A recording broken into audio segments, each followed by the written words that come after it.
my gosh. Oh, hamstring. Sniper, take the other picture. Yeah, I mean, that's how you can formulate opinions without having true facts. I'm telling you, think about it logically for just a second. Dear Reds fans, welcome back to the Zebra Zillionaires. It was a tough one yesterday. Live from Chatterbox Sports Studios, it's Off the Bench with Thom Brennaman. Well, good morning, and a pleasant good Friday morning. It is a beautiful day here in Hamilton, Ohio, as Operation Pumpkin begins in earnest in less than about an hour and a half from now. We welcome you to Off the Bench, presented by United Dairy Farmers. I'm Thom Brennaman. We come your way Monday through Friday, 10 to 12 p. Asleep at the wheel on a Friday, except for Reed. You can find us on YouTube, the Chatterbox Sports page. If you'd rather join us in podcast form, many of you do, please search Off the Bench with Thom Brennaman and you're dialed in. Roughly 48 hours and counting. Sunday showdown, the Bengals and the Seahawks. Cincinnati 2-3 on the year, Seattle 3-1. A look inside the stats for Seattle really looks pretty average in a lot of areas. They're 18th in overall offense. They are 31st, which is second to last in third down conversions. But one area they stand out, and really at the end of the day, doesn't matter what sport you're talking about, it's the only stat that matters. How much do you score? And they are sixth in the NFL at 28 points per game. Now, they do give up 24 points per game. On defense, they're number one in rushing yards per carry. Reed brought up yesterday they are 30th in passing yards allowed per game. Kickoff set for 1 o'clock at Paycor. You can watch the game on CBS. Around the AFC North, Ravens are across the pond in London to take on the Tennessee Titans. Cleveland hosting the 49ers, and if that's not tough enough, the Brownies will be without their starting quarterback, Deshaun Watson.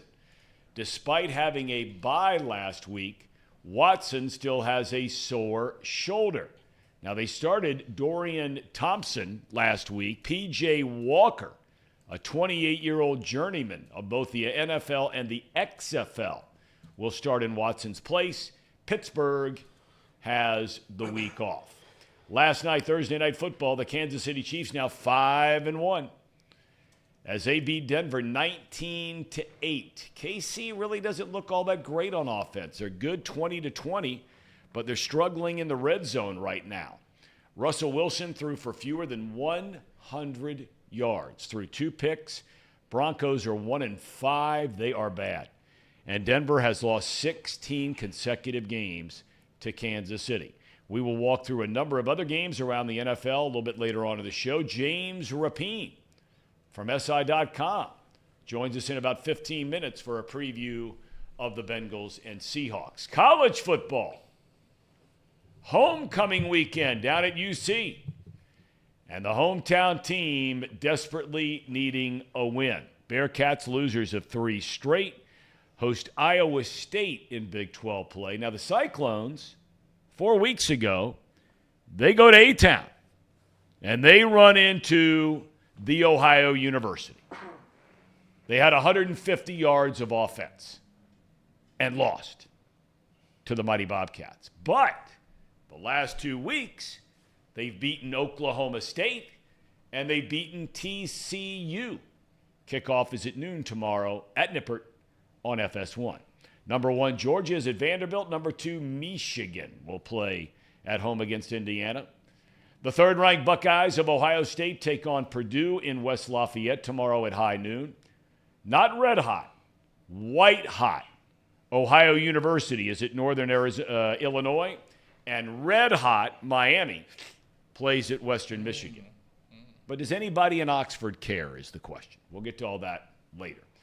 2 potential great games this weekend. Really, there are more than 2. But 2 we're keeping an eye on. You got number 8 Oregon at number 7 Washington at 3:30. That is on ABC. And number 10 USC, unbeaten, collides with number 21 Notre Dame, twice beaten, 2 in a row, in fact. That game in South Bend, they're talking about rain. What kind of an effect might that have on USC Heisman Trophy winning quarterback Caleb Williams? The Irish, believe it or not, are favorites in that game. Baseball, when the playoffs began, 4 teams got first-round byes. The best teams during the 162 regular season schedule. 3 of those 4 will be watching the playoffs. First, it was Baltimore, then Minnesota. The Dodgers were swept 3 straight by Arizona. And last night, it's bye Atlanta. Philadelphia got 2 home runs from who else? Who else could it be? Come on, haters. Line up now. Get ready. I want you to get your fingers ready on Twitter/X, just so you can have your moment of joy during the day. Nick Castellanos. There's a drive in the left by Castellanos. In a 3-1 win over the Braves, he hits 2 home runs. And the Phillies win that series over Atlanta 3-1, will advance to the NLCS, second straight year for the Phils. Castellanos becomes the first player in postseason history to hit 2 or more home runs in back-to-back games. So next up for the Fightin' Phils, the upstart Arizona Diamondbacks. Remember, both of these teams are wild card teams. The series begins Monday night in Philadelphia. The ALCS starts Sunday in Houston. That's an 8 o'clock first pitch. An all-Texas party. Bad blood between these 2 teams. Astros will host the Rangers in Game 1. All right, boys, a hearty good morning. We got James Rapine coming up. Casey, are you feeling any better after yesterday's disaster? I took some medicine, so my throat isn't too bad, but I'm starting to get a little congested. So you sound congested. So hopefully it's a little better today. Chi-Town Real Estate with a $2 super chat. Howdy, remember to floss and love you. And then Sir Boy said the rest of that bit, oh, wait, it's tired. So. What bit is tired? He said, and that'll make it a 4-0 ball game. Oh, wait, that's tired. Oh. So he's finishing the bit. I didn't even know the 4-0 ball game part. I mean, once I see the beginning of it, it's like, yeah, click. Gentlemen, how we doing today? Doing well, Tom. How are you? You always show up, good mood, smiling. Hey, listen. It's a flip of the coin with Elliot and Trace and Casey, but you're always on your game. The one thing about being always a jovial, jolly person, not jolly, but a jolly person, yep, is that when I am stressed, when I am sad, I everyone tells me I wear it so evidently. I mean, Elliot does wellness checks on me when I'm not in the best mood. But today I'm in a great mood, Tom, because it's a beautiful Friday. Operation Pumpkins this weekend. We're going to be talking more about that a little bit later on. I know we will. I'm excited. Believe that. I'm excited. I'm excited to talk about Operation Pumpkin. Tom he told me before the show he's got a lot of fun facts about it. I cannot wait to hear them. I think, listen, Operation Pumpkin might be the greatest festival. Can I call it a festival? Yeah, it's a fall festival. It is. Yeah, it's the greatest festival in America, and I'm excited to be in the city where it's hosted. I am too. The only issue anybody can have with Operation Pumpkin is, if you're trying to get in and around or through Hamilton. Now, look, there are some easy little arteries you can branch off. You run into some issues with the railroad. There's some streets that are cut off by the. But other than that, you can navigate you around. They did a nice job planning Hamilton, and so we're all good. I'm just very bummed that I'm not going. Because I'm really bummed, especially today, because it's so nice outside. But we'll talk more about it later. So before we get to James Rapine, what happened with the golf showdown yesterday? Many in the chat are asking, the thousands that are already there. The thousands. Listen, we played yesterday at Potters National. It was a great course. I didn't know what to expect with it. Reed was scaring me a little bit with how tough it was. And for those of you who have watched these golf videos, the past 2 of them, you're gonna probably come to find that I'm going to choke again. I am going to collapse at some point during this match. That's what I'll say. I'm not gonna tell you who wins or loses, but I'm gonna say I do fall into a collapse. But I'll say this. So are you not telling us what happened? I can't. No, yeah, we I gotta- can't. we gotta- It's the video can't will spoil come the out movie. next week. Oh, okay. The video will yeah, you thought I was going to tell you, Tom. No. I cannot tell you who wins this. But if you're smart, you would probably guess. That's all I'll say. I played well through 6 holes though yesterday, Tom. Reed said yesterday I played the best he's seen through true. seven That through is- 7 holes. Really? That is absolutely Through 7 true. holes. That is absolutely true. Okay. He played well. All right. Then the collapse. Then the collapse. Well, I was perusing X for a while last night while I had the baseball game on, and I just basically got your recap without telling us anything except for what you just told us, which is there is a collapse involved. That's right. Yeah. Did you walk or did you guys ride? We cars? rode. And we How do you also, ride when you have a caddy? You Well, had a caddy that- yesterday. That's a good question. Trace was my caddy, and so we had 4 carts out there. We had 2 carts You for had a Grand Caravan. for Reed, Casey, and Jordan. They were filming, and then we had 2 carts for myself and Trace, and then Sean and Booby. So those were 2, and then, And then it there was us. another cart for spectators. And then So there you was guys had a convoy out there. We did, Yeah, and we had a yes. spectator cart. We had Tom. a spectator. We had This spectators. this was a shock to me when I got there. We had two fans of the videos. They rode around with us. It was a big time affair. Probably the biggest event that's taken place at Potters, I'm gonna be honest. Just 2 professional golfers just going at it. But it was Well, good. I can't wait to see the video. Video comes out next week. I am very, very excited. Is there a schedule for round 2 yet? As of right now, it'll either be early. It's either gonna be late next week or early the week following. Well, you're starting to knock on the door of weather being an issue sometime here down the road. Well, not yet, not yet. But I'm a meteorologist, Tom. I know this weather. We're good until December 5th. Mark wow, it down. December 5th. December 5th. I mean, did you just throw that out of the woodwork? December 5th. I think that's the day that the snow starts. St. Nick's Day.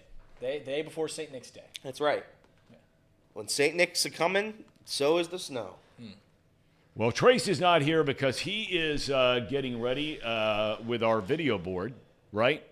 Operation Pumpkin. Correct. We are doing audio-visual AV stuff for Operation Pumpkin at one of the concert stages. They're doing multiple concert stages at Operation Pumpkin this year. I forget which stage we're at, but yeah, they're using our video board and we're streaming and stuff like that. Cool. So, yeah. I couldn't be more excited about anything than to hear Tom's fun facts about Operation Pumpkin. I'm trying to get through this show with just like I'm trying to stay calm and level-headed, but I have these facts waiting for me about Operation Pumpkin that I know I'm going to love. I know I'm going to love these facts. If Alexander Hamilton saw what I have to do every day in this office, just people talking bad about my town. Nobody's talking When bad. has anybody said a Thank you, you Tom. are The so insinuations. touchy. The You are insinuations. Tom. so touchy. I mean, my Lord. The We've grid. said nothing but great things in the first 10 minutes of this show about Operation Yes. Pumpkin and the excitement, the anticipation. And you sit there and say, you know, that we're sitting there beating your town up. We're not at all. We're giving it good pub. Yeah, serious. Everybody right now, stop what you're doing. Come over to Pumpkin Town. See?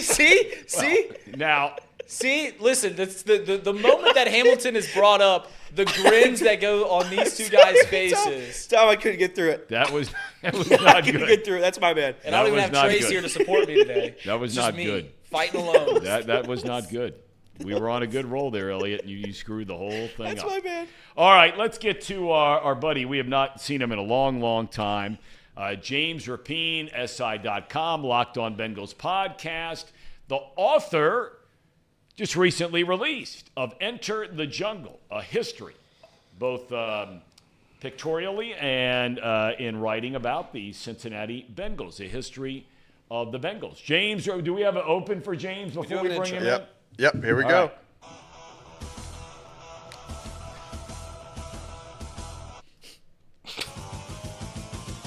Go, James Rapine!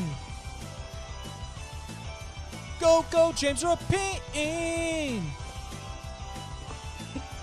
Go, James Rapine! You Sports Illustrated beat reporter! Oh, my God. It's pretty good. It's pretty good. It's getting How better do and you better. truly feel about that now, James? Now, be It's honest. pretty good. here. I love the creativity. I mean, come on.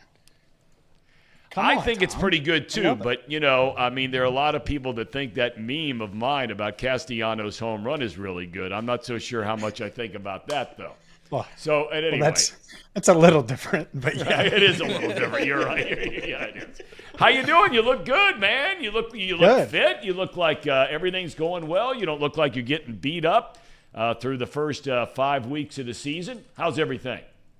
Everything's great. Yeah, busy, as every football season should be this time of year, but no complaints here. What about you? You're back. I'm back, thank God. Everything's good, no complaints, and really thrilled to be back here. I don't know if you're aware, it's Operation Pumpkin Fest this weekend in Hamilton.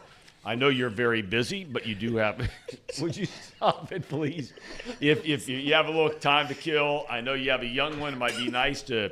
Yeah. She's a little too young for little Miss Pumpkin. God, I gotta stop. All right, listen. There's no let's talk way. Is about- that a let's real talk- thing? It The really Lil is. Miss But it Pumpkin really, is a it really thing? is, and we'll get to that later in the show. You don't need to be bothered with that. I won't be. Don't worry. Let's start. Let's start with the Bengals from a health standpoint. Where are they with some guys that people are really wondering about, especially Higgins, among others? Much better than Pumpkinhead or whatever the hell's going on in Hamilton. Let's start with T. I had to. T. Higgins is doing better. He's feeling better for sure. And I think he's going to play on Sunday. Now, maybe in a few hours, Zach Taylor says otherwise. I think he'll probably go with the day-to-day approach and not commit one way or the other. But the fact that we saw T out there back-to-back days, I expect to see him out there again today, which is essentially a walkthrough. It's the light practice of the week. I expect T to play. Now, will he be on a snap count? Will he be able to play his full allotment of snaps? I'm not sure. How effective will he be? I think that's the other question mark. But I could certainly see him playing. Chidobe Awuzie is interesting because if you would ask me this on Wednesday, I would have said no, he's probably not playing. But the fact that he was out there yesterday in full pads, a limited participant in practice, I think he's pushing to play as well. And I like that because I think this game, at least outside of the building, inside the building, I'm sure it's the same approach as it was last week. But this is just as big of a game. Yep. It's just as much of a must as last. You can't go down 2-4. And that's why last week was a must win to avoid that. And then obviously you got to get one on Sunday as well against the Seahawks. Now, James, I made the observation that I believe Seattle could be the best team that the Bengals have played this year when you look at their all-around attack. I'm going to start on offense. Now, I brought up earlier some of the stats. They're middle of the pack running the ball. They're middle of the pack throwing the ball. All those. They're not good on third down. But they score. They score a lot of points. I think the fewest they've scored in a game this season is 24. And they're the only team to beat the Detroit Lions. They beat them in overtime. So when you look at Seattle, do you agree with me, or do you think maybe the slight edge would go to Baltimore as far as the best overall offensive attack the Bengals defense will have faced so far this year? Oh, yeah, offensive attack, I agree with you. I think that because they're so complete. They can beat you up running the ball if they need to, and they've leaned on that rushing attack this year with Kenneth Walker and Zach Charbonnet. But we know that Geno Smith is capable of distributing that ball to weapons, and he's got weapons. I mean, DK Metcalf and Tyler Lockett, it's a heck of a 1-2 punch. They added Jackson Smith and Jigba. He hasn't had a breakout game yet, but you talk to anyone in Seattle, and they're just waiting for it to happen and expecting it to happen soon. So I think that the Bengals defense, they're going to have a big challenge on Sunday because this team that they're facing can do the two things that the Bengals have given up on defense: run the ball effectively and explosive plays downfield. The Seahawks team likes to do both, and they've done it over the past year and a half or so. I'm curious your take, and everybody has a take or an observation on this, and I don't mean to go deep into the woods on this with too much inside depth football. But I'm curious, is it your opinion that it was a case of Burrow just being healthier last week and how good he looked moving around compared to the first 4 games of the year? Or do you think it was something that the coaches, whether it's Zach Taylor, Brian Callahan, and a combination of a lot of guys in that offensive staff, did differently that made the offense better last week? Or is it a combination of the two? I think it's a combo of the two, as always. The truth is somewhere in the middle. I don't think it's one or extreme or the other. Let's go another week back. I think the staff expected to be able to move around a little bit more than he did. And then last week, he was able to move around more than they expected even, and maybe even than he expected. So it was kind of the both extremes. And that's not saying that they didn't make tweaks to their game plan, because I'm sure they did. And finding ways to get the ball in Jamar Chase's hands obviously goes a long way. I think everybody blame, after Tennessee, and I put the blame on everybody. Everyone was going after Burrow. I thought it was everything, or the coaches thought it was a mixture of everything, including the last week against Arizona, at least offensively. I think Zach and Brian certainly deserve credit for what they did scheme-wise and certainly playbook-wise and game plan-wise. At the same time, Joe Burrow was making plays and doing the right things that we know he's doing as well. So I think it's a mixture of both. Where is Irv Smith Jr. at this point? Hayden Hurst, he had good numbers last year, but look, there were a lot of other options that you'd throw the ball to before Hurst, at least theoretically, but he had some of the biggest catches and some of the biggest moments for this team a year ago. I was a fan of the signing of Irv Smith Jr. He's very athletic. He has good hands. He can catch the ball. But, I know he's been nicked up, but should we expect to see more of him as a part of this offense going forward?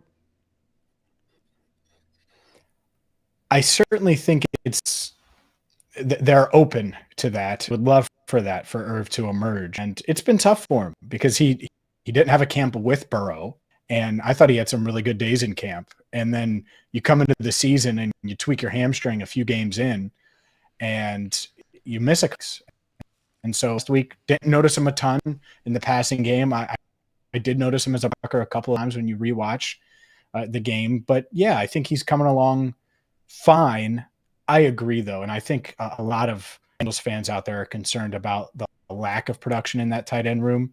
And I think it needs to happen at some point, whether it's Irv Smith Jr., Drew Sample, Mitch Wilcox. Someone has to emerge a pass catch. Know what Sample is at this point. He's primarily a blocker. They value him, but they view him as a primarily a blocker. So Irv Smith Jr., he's going to get his chances.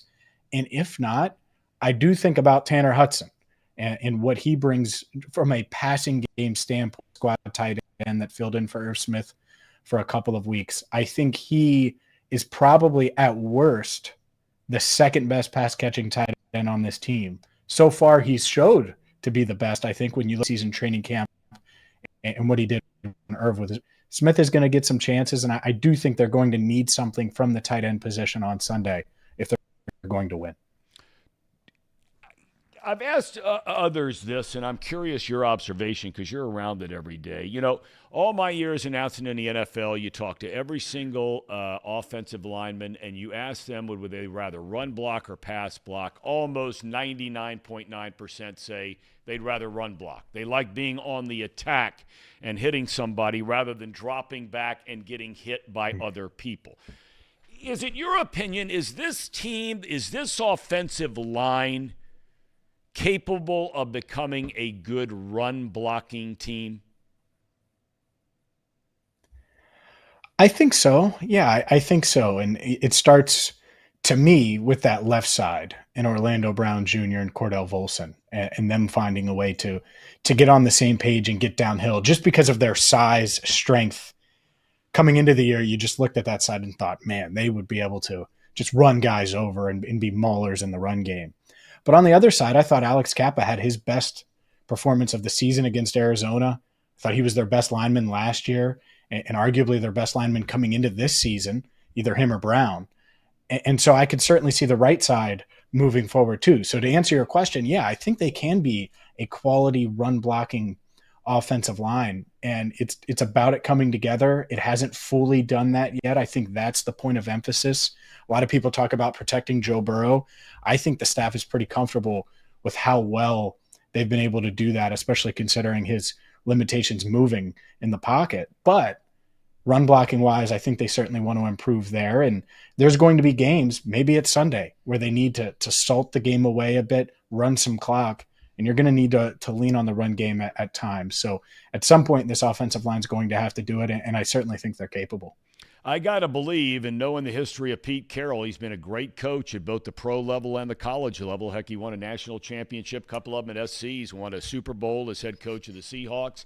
His MO has always been really good defense. And generally speaking, he likes running the football. The Bengals have had trouble stopping the run when teams have decided that's what they're going to do. Who are the guys that need to step up and make plays? I thought it was more on the linebackers than the defensive line, outside of maybe a blown contain on Hubbard one play and maybe something else on the other play. I feel like the linebackers need to be playing better against the run. You agree with that or disagree? I agree. I think the defensive line needs to be playing better against the run too. It's kind of puzzling to me, their struggles against the run. And early on, you could say, all right, well, it was a weird Cleveland game, and then it was Baltimore. But it's not that anymore. It's not just a weird Cleveland game in Baltimore. It's Tennessee, and I get it. It's Derrick Henry. Well, you've bottled him up. We've seen this defense bottle him up before, and that did not happen in Nashville last week as well. James Conner gets hurt. If he doesn't get hurt, are we confident that he doesn't go for 100 yards or so? I mean, he had that 35-yard run. He had a couple of other nice runs. They gave up the 11-yard touchdown in the second half as well. So I think that they need to fix it. It probably starts with the defensive line. And DJ Reader's been really, really good. I think Trey Hendrickson's been really, really good as far as just overall play. But against the run, you always look at Reader and Hubbard. Those are their two kind of mainstays on that defensive front that you expect to be elite run stoppers. And I think they've been good, but you're right. The pieces around them, they still have to play at that level, but the pieces around them have to play much better. And part of it's just missed tackling, and that cannot happen. And that's all 11 guys, I think, have had a missed tackle when you look at the starters at one point or another. And so that part needs to be much, much better on Sunday, because if you get Kenneth Walker going downhill, or you get Zach Charbonnet going downhill, and the rookie has confidence, you're right. Pete Carroll's going to feed him and feed those guys. And what that does is it's going to open up the play action, and it's just going to, one, keep Burrow off the field, but two, put your defense in some disadvantageous positions. We saw Jordan Battle a little bit more, significantly more than we had seen him through the first four games. And a lot of people wondering, is Nick Scott struggling enough where he could start to lose snaps to Jordan Battle? What do you think? I think it's going to be a platoon. And this was something that pre-training camp certainly was predictable. I thought from day one, Dax Hill would be the versatile chess piece that would play essentially every snap on defense. And so far he's done that. But when it comes to Nick Scott, I think Nick Scott has a skill set that fits some of what they want to do, depending on the package. I also think they like what they've seen from Jordan Battle. And I agree with you. I think Scott at times has been a bit underwhelming. And so when you mix all of that together with Jordan Battle, I think playing faster, being more comfortable in the system, just being more comfortable to life in the NFL, you want to get him snaps. It is interesting, though, because last year Lou Anarumo just completely brushed off the idea and dismissed the idea of rotating defensive backs. And that's when he had Jesse Bates and Von Bell, of course. And we're asking about Dax Hill. Why can't Dax Hill get some run? And so Dax is getting a ton of run this year.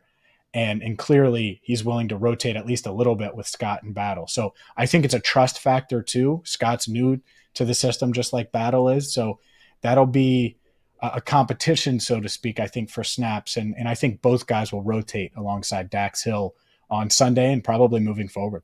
All right, last thing, I brought it up yesterday, and, we've not seen the Bengals do any of in terms of a trade. Trade deadline's at the end of this month. You play Sunday, you have a bye week, and then you'll sneak in one more game before that deadline against a really good, right now undefeated San Francisco 49ers team, and that game will be on the road.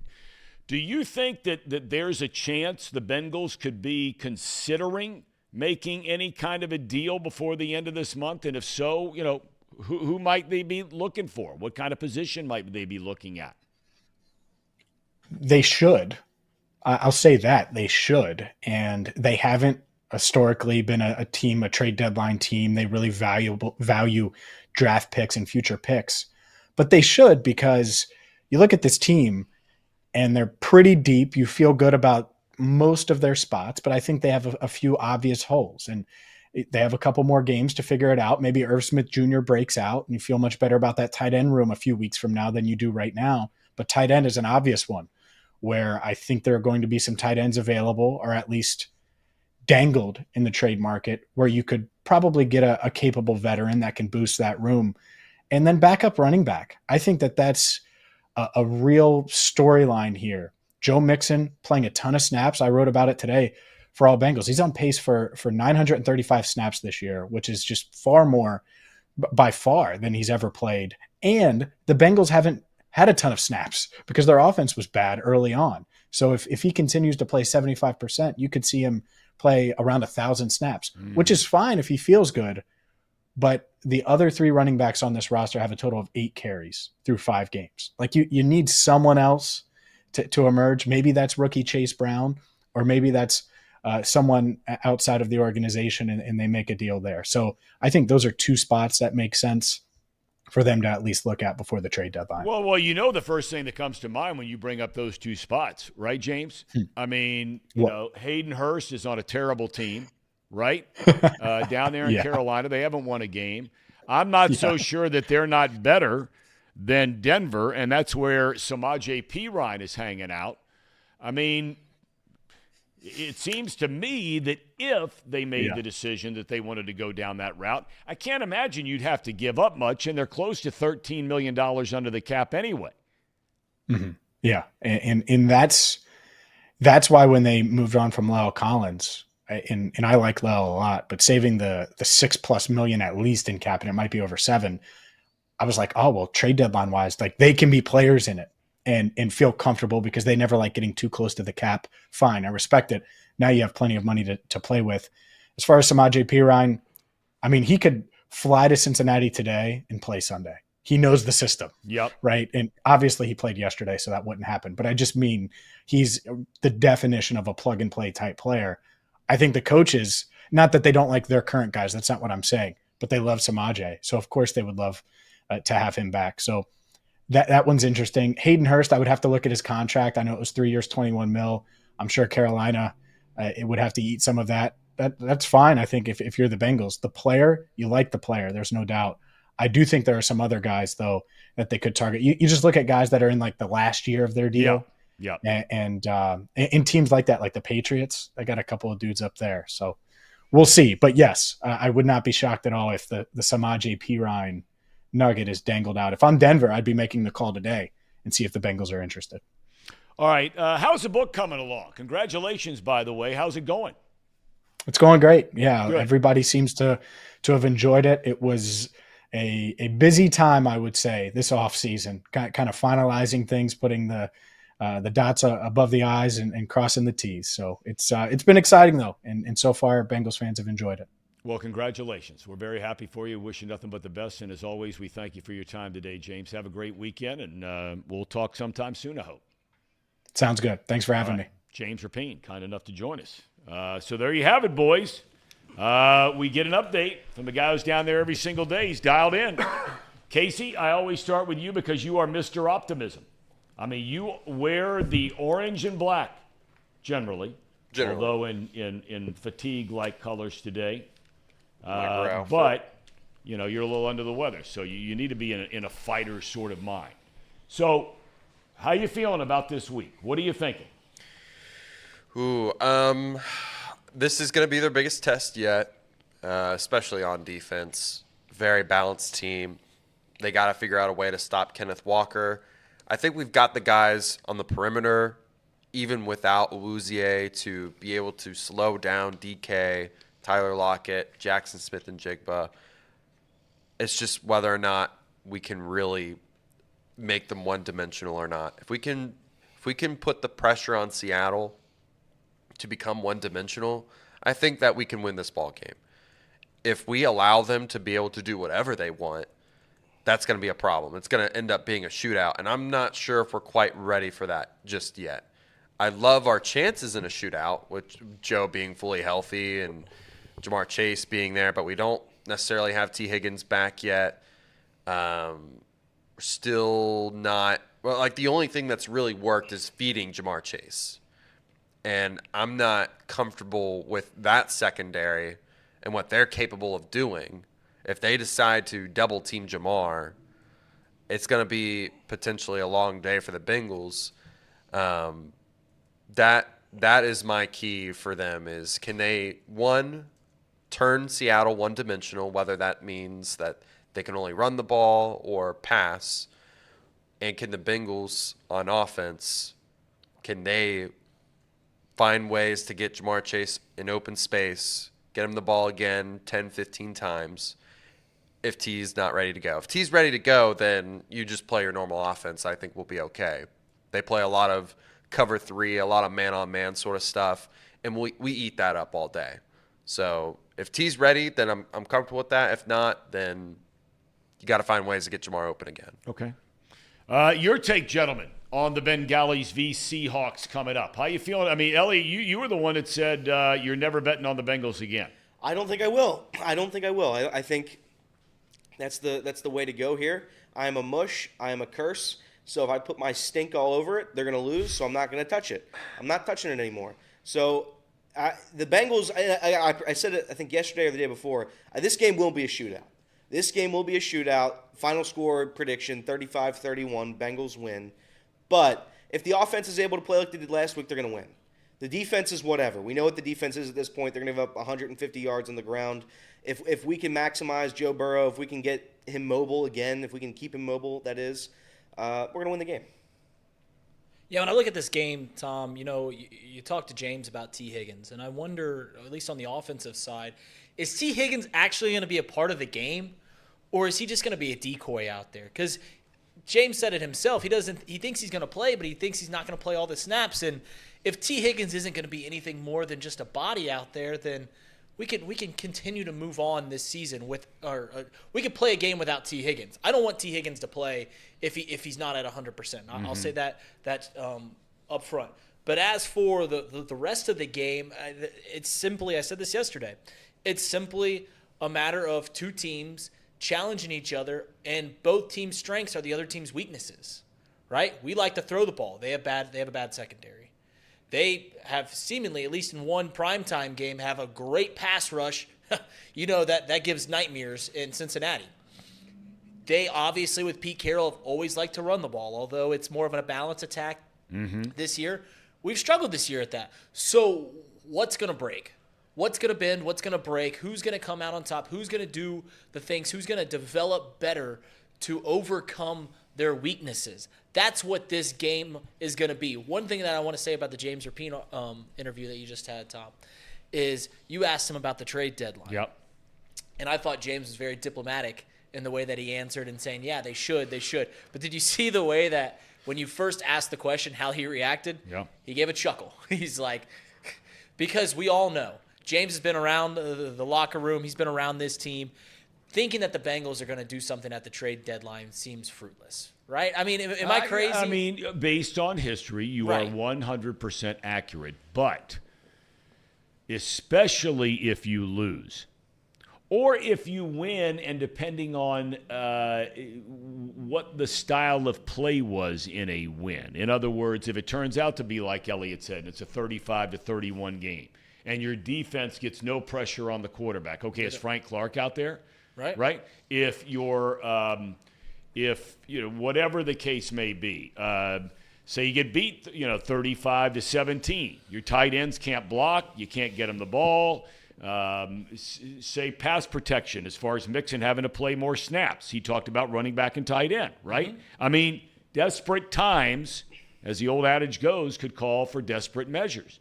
And look, this is the first time in a long time where the Bengals and most of its fans, and no doubt most of the people who own the team and work for the team and coach the team and play for the team, look at their personnel and say, this is our window. Right. Now, there's that, that thing about, well, as long as Joe Burrow here, there's a window. And I think there's a lot of truth to that. But they've got a lot of very difficult decisions to make coming up on some very key pieces of his team. So if this is going to be the year where you say, we're going to go all in, and I mean all in, right? It's just kind of like the Reds this year. You can look back and you can say, well, I'm glad they didn't. And you can look back and you can say, I wish they would have. Right? Because nobody can make me believe that you were going to have to give up really much of anything to speak of to improve their starting pitching. Talking about the Reds down the stretch. I don't think the Bengals at this point are going to have to give up a lot. Now, when you get into the longer-term contracts, there's a lot to be said for that. I get it. So, if you're not sold now after watching this weekend on Irv Smith, okay, well, are you sold on Sample and Hudson and a combination, Wilcox and all those guys? Okay, every time actions speak louder than words. The fact that the backup running backs have 8 total carries and are rarely ever in the game speaks volumes about where they think those guys are right now, right? Right. Okay. So, maybe they step out of the box and make this thing. Here's the thing I got for you. You brought up Higgins. He's had the worst month of his NFL career. By far. Yeah. By far. He only played in 4 games. In fairness to T, he's been hurt. He's a great player. He's a great teammate. He's a good leader. He cares. He says all the right things. He does all the right things. But you could find a laundry list of guys who could play in 4 games and have 12 catches.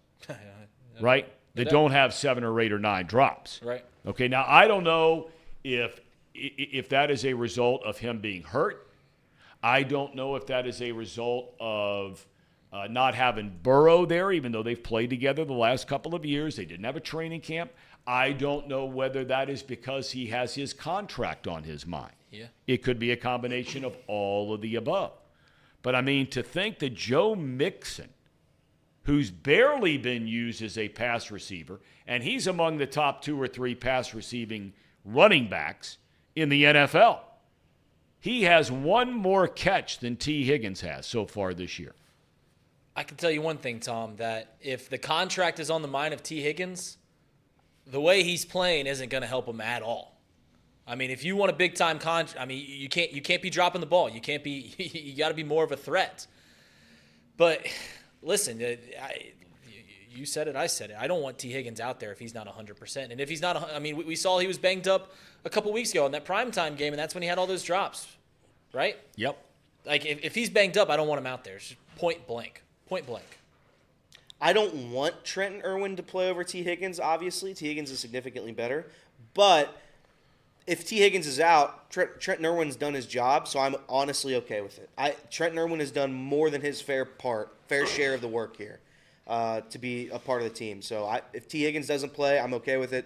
Trenton Irwin will take his place. You know what I always ask about, though, and I always go back to this because I'm not so sure, even with Jamar Chase, I'm not so sure, and the irony is this guy dropped the pass in the Super Bowl that if he catches it, they might win the game. Mm-hmm. But I still think if I had to bet all the money I had on a guy making the catch in a clutch situation, I'm not so sure I still wouldn't take Tyler Boyd. I think the guy has been a great player for this team for a long time, very much under the radar. He wasn't 3 years ago. He was the guy. And then he went from being the guy to the 2 guy to the 3 guy. He's got 30-something targets this year.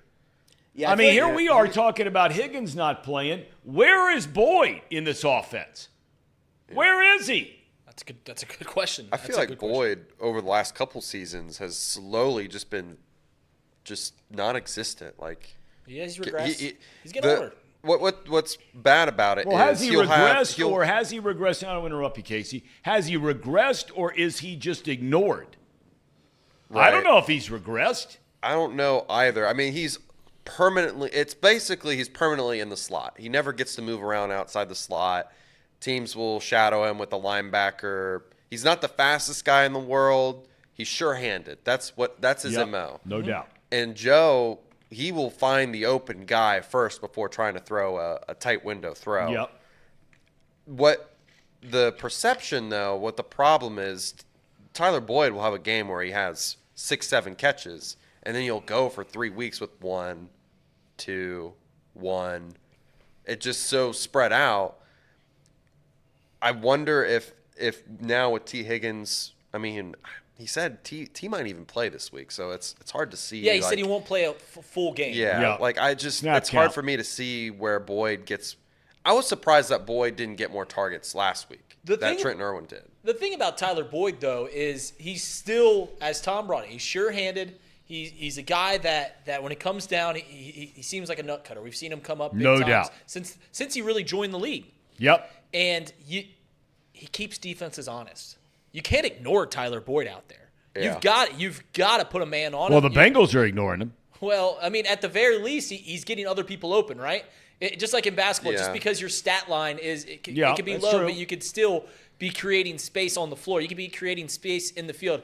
Tom, this is a fun stat that I looked up, and I don't know what it means. It might mean nothing. Okay. But I saw this stat about T. Higgins because I was looking it up, and I still think T. Higgins is an elite. No doubt receiver. about it. He's still a guy that I want on this team. I want them to extend him. But since T. Higgins has joined the NFL, since he became a Cincinnati Bengal, he has led the Bengals in receiving in a game 23 times. Bengals have done a lot of winning since T. Higgins has joined the league.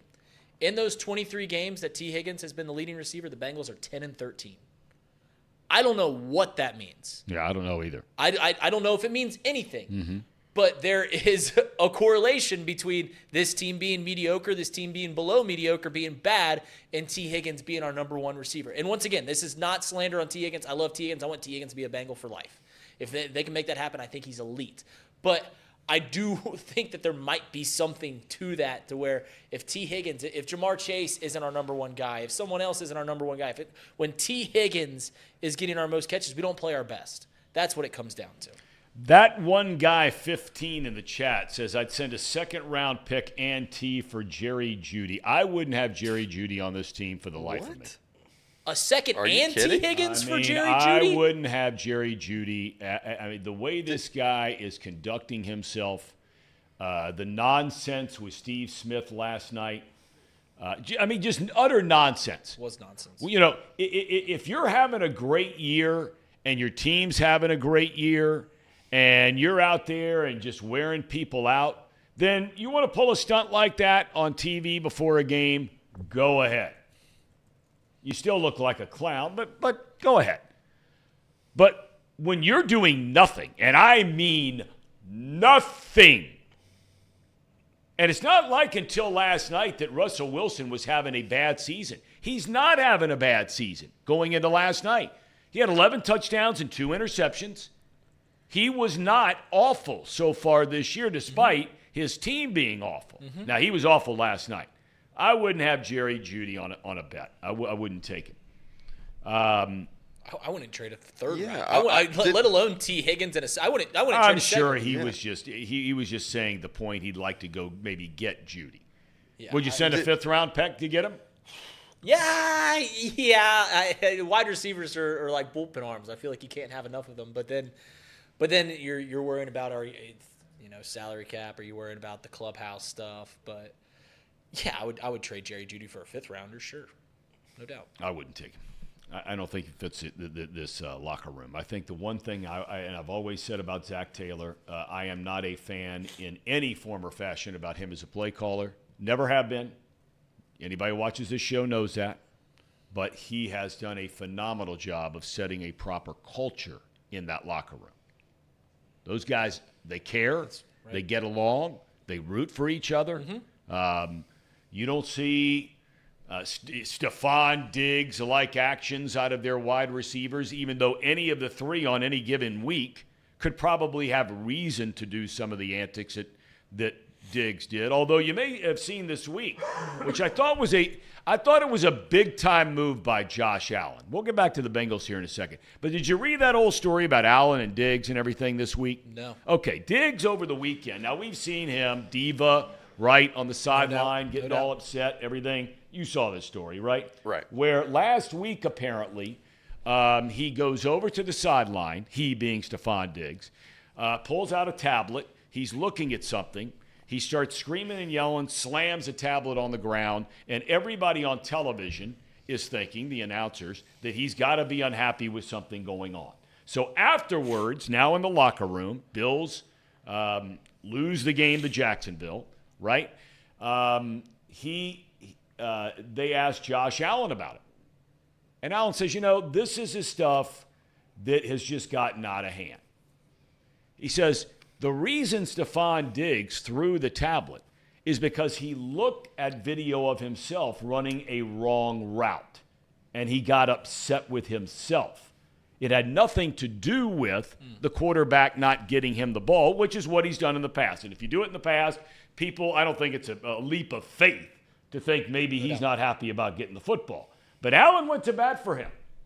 And Diggs came out yesterday after practice and said, how much he appreciated his quarterback having his back. Yeah, it was big league. You're not a Diggs guy. You're not a Diggs guy. You kill the guy. I think you need to be a little more composed as a leader of the team. And he is a captain. But that was what Josh Allen pointed out. He's a captain for a reason. Yeah, and for me, I prefer more composed. It wasn't like you're in the Super Bowl and you were wide open and Joe got sacked and you throw your helmet down. It's not like that. You got to just be a leader of the team and control your emotions. When they're losing a game, they need to make a play, right. and also don't make a mistake either. Don't run the wrong route, and you won't be in that position. But I mean, what am I saying? I can't. I'm not a NFL athlete. I don't know how difficult their playbooks are. But I personally, I have never seen Jamar Chase throw a tablet because he was mad about running a wrong route. Well, that's true, but guys, different strokes for different folks. Yeah. Right? No, I think it's just a personality thing, a locker room type of thing. And Josh Allen batted for him. I mean, that shows how close they are. I thought all that offseason drama was just ridiculous, honestly. Yeah. It meant nothing. You look at what's going on right now with that Bills team, their connection is better than ever. No doubt about it. No, they're both great players. Right. They're both great players. Tom. Although they are prone to the big-time turnover. Sorry, especially in nut cutting time. Go ahead, please. He was talking about personalities. You were talking about Zach Taylor and how good of a chemistry. I was just thinking about, have you ever seen a team, whether in a head coach and a quarterback's personalities just mend so well to each other, like Joe Burrow's and Zach Taylor's? They seemingly, and maybe I'm just being a Bengals fanboy here, which certainly I am, but it seems like the way that they address press conferences, the way that they address the game, the quiet fire, it's not bombastic, but it is certainly a fire that you can sense from both of them when it comes to games.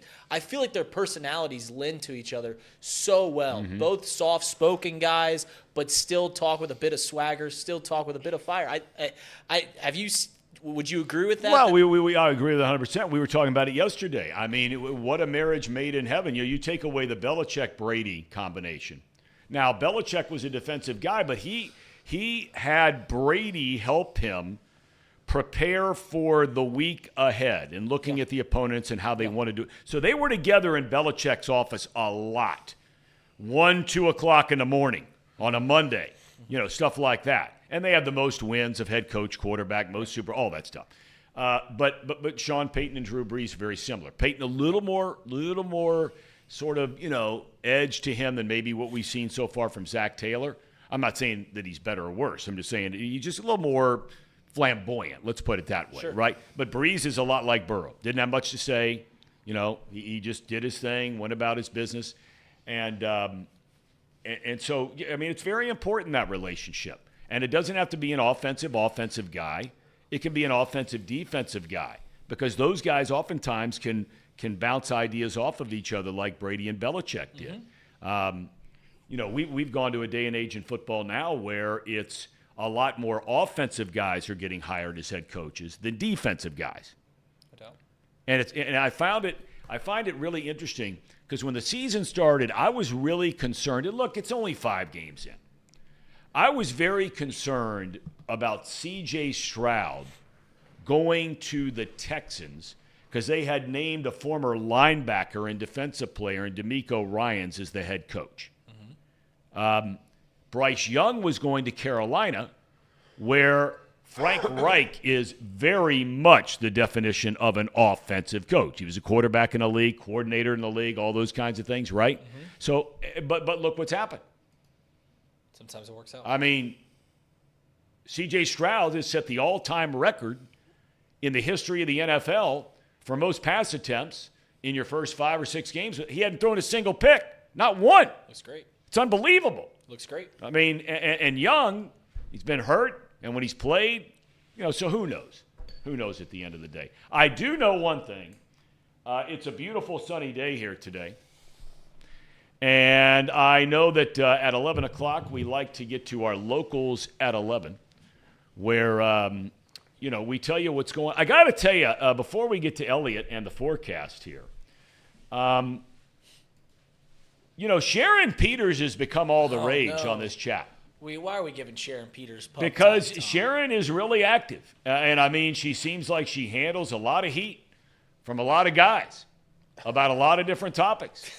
And, I always admire a woman who really stands up for herself. And she's who's not afraid to back down. No doubt. And that's Sharon Peters in a nutshell. She listen, in this chat, she ain't afraid to stand out. No doubt about it, Tom. So that's all the pub we're giving Sharon Peters today. Okay, all right. Well, look, certainly deserving of a lot of pub is Operation Pumpkin here in Hamilton. And we're going to be talking a lot about that late in the show today. Yes. But for a lot of people making their way into Hamilton, it's backed up for miles. From 60,000 people. All the way to 75. 60,000 people. 60,000 people. So many rolling in. Now, there's some questions about tomorrow, right, and Sunday. That's right. But right now, Elliott, please tell us what to expect. And those making their way right here to Hamilton. Well, hey, everybody. It's time for the weather. Look, it's Pumpkin Town. It's a beautiful day here in Hamilton, Ohio. Look, if you're gonna go roam outside today, if you got a lawnmower, or you got some cement to mow today, I think you'd like it. Today's gonna be a good day. It's gonna be a high of 75, low of 52 again. Just absolutely beautiful weather. Now I am seeing that thank you, Casey. Again, anybody can do this with their phone. You just take a look at it. No need to watch actual weather, people. No clouds, no anything, just perfect, pristine weather. Now tomorrow, I will say it is supposed to rain a little bit. So if you have an umbrella, and maybe a pumpkin. If you have a pumpkin, just place it on your head. You'll stay dry. Saturday, rain again, but we're talking about today. So why even look about tomorrow? 75, great weather, pristine weather. I was driving in this morning, and I had my windows down. I haven't kept my windows down because again of some mutant allergy that has taken over my body. It's taken over my throat for some reason. I don't know if it's from the outside or the inside. I don't know where it comes from. But I was driving in this morning, and honest to God, it was probably the best feeling I've had driving a car. It felt so good outside that I just wanted to sing songs. I just wanted to sing my songs. What song did you sing? Today I sang. It was the Madonna song. Help me. Like a Virgin. No, not that one. Not like a virgin. The prayer song. What's the prayer? I don't know Madonna. What do you mean you don't know? But this Casey? I don't listen. I know Casey doesn't know. I don't listen to 80s pop music a whole lot. I don't know. I know Casey. I think it's like a prayer. But I don't. I can't be certain that's it. But I sang the song and it was great. So everybody, go outside, enjoy the day, roll in the grass, be with your friends, have a day. There's football tonight. It'll be great football tonight. Great football tomorrow. Great football on Sunday. This is going to be the best weekend of your lives. Let's make it that. Yeah. Let's make it the best weekend of our collective lives. Ronald Reagan, back to you. Yeah, trickle-down economics and all that fun jazz. Mr. Gorbachev, tear down that wall, whatever Ronald Reagan said back in the 80s. Listen, guys, I've got an hour ahead of me and it's going to be slanderous. It's going to be slanderous for us Hamiltonians. So just hang in there. We're going to do our best. Casey, over to you. Nope, I'll take it back. Ronald Reagan. Thank you very much. So look, again, Well, you're not going to watch any news or weather forecasts tonight because it's a Friday night, and why would you waste your time hearing about the murders of the city or whatever else they go on and on about on local news? there won't be any in Hamilton. There won't be any in Hamilton tonight. Sheriff Jones has it locked down. There is 100%. There is 100% chance. Be careful, Elliot. I'm going to be very careful. Be careful. There is a 100% chance of respect and fun times tonight in Hamilton. There will be no raining bullets. I can't promise that because there has been a time when that happened. But I will promise it'll be a great time. Everybody, let's have a fun time. As I was walking out the door, Mother Nature had called. Did I overhear you make a comment about mowing cement? Yeah. Listen, I don't want to. You said there's a booth down there. There might be a booth for lawnmowers today at Pumpkin Town. I don't know. I haven't looked at the streets yet. I plan to look at the streets right after the show and take an adventure, a stroll through the great city of Hamilton. So we'll see what we see. But I have seen a couple people on lawnmowers, and they've been on the cement. They haven't been cutting grass. The lawnmowers have been off. They've just been pushing them on sidewalks and roads. But we'll see. We'll see. So, Tom, back to you. Well, Sharon Peters, last comment from her, she says, Elliot, you can mow my cement anytime. Why are we giving Sharon the time of day, Tom? Why are we doing this? Why are we doing this? Listen, you guys are to blame for the emergence of Sharon Peters on this chat. When I left That's true. prior to surgery, That's actually fair. She was only stopping by when Tracy Jones came by. That's It's the only time we ever saw her. That's true. That's true. So- and now she's here full time. But I admire the fact that she is a gamer. She's a gamer. Casey, we got some ads. Yeah, we got some ad reads to do still. And you sound much better for these today. sounds because fantastic, doesn't yesterday I ran into the guys from Pawnee out in the parking lot on my way out after the show. And they said that better tighten up or their sponsorship might be out the door. Oh no. So go ahead. Let's hear how it goes today. I hope they're not watching. The pressure is on now. Sorry about that, Pawnee. The Bengals Report is brought to you by Encore Technologies. Encore Technologies provides IT solutions for a data-centered world with a suite of services from mobile computing to desktop to data center, supporting both centralized and work-from-home computing modules to improve efficiency and Productivity. Visit Encore.tech. The path to innovation begins here. And let me tell you about this lovely bottled water here called Pawnee Water. Pawnee Water, made right here in Hamilton, Ohio, uses natural limestone filtration. Unlike the artificial processing that other brands use, the result is a healthy alkaline water, and some might say the best tasting water in the world. Visit Pawnee Water, that's PAHHNI, water.com to see where you can buy this great tasting water. And for me, it's the pH level. It's not a 7, it's not a 9. It's a perfect 8. Great for hydration. Reed, what do you like about this water? Personally, you know this. I've been saying this for a while. When you're going to filtrate, you got to do it naturally, and you got to do it through limestone. And that's what they do at Pawnee Water. They do it via natural limestone filtration. I've said this before. If there is one con of Pawnee, listen, you want an honest ad read. You want me to do the honest? You want me to do the pros, the cons? If you want me to give you one con, it is that it tastes too good. It tastes too good. This is an unnatural reaction. Every time. Every time.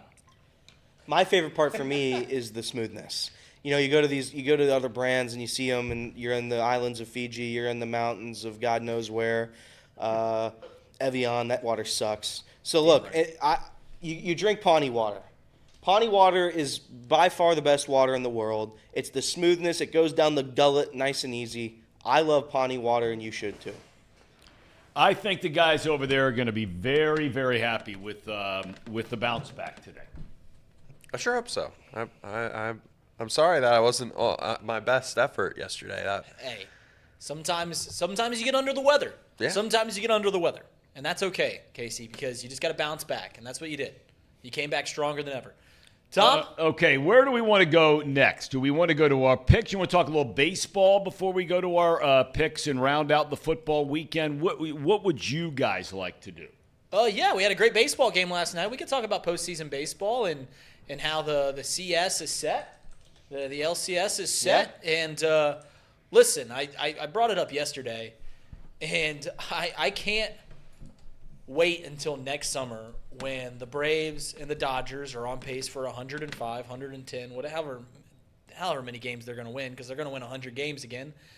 And we're going to convince ourselves again that these are the best teams in the league. We're going to convince ourselves again that these teams are going to win the World Series. And then we're going to watch in October next year, again, these teams lose in the NLDS, because they do it seemingly every year. And yeah. I know that the Dodgers and Braves have won 2 of the last 3 World Series. Don't let facts get in the way of a good story.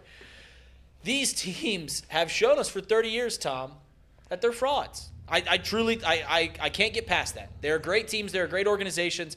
But if you win 100 games every year and you can't get out of the NLDS, I don't know what else to call you other than a fraud. Because if they were football team winning 15 games a year, 14 games a year, and they lose in the divisional round every year, yep, we would do the exact same thing. If they were a college football team and they made it to the college football playoff, and in the semifinals they get boat raced every single year, we do the same thing. So I'm doing it for baseball because that's what they've shown us. I've been seeing a lot of Braves fans, the Braves in general, been complaining about what's happened this postseason.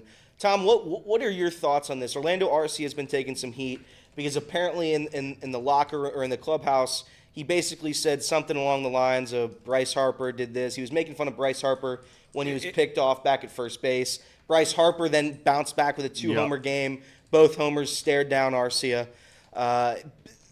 Travis d'Arnaud was interviewed after not last night's game but the game prior, and he basically said the clubhouse is a sanctuary. What we say in here should stay in here. It makes us not want to talk to the media when you guys leak these things that really didn't even happen. Well, just to back up real quick, the way I read it, what happened was he gets doubled off, he being Harper. Correct. Right?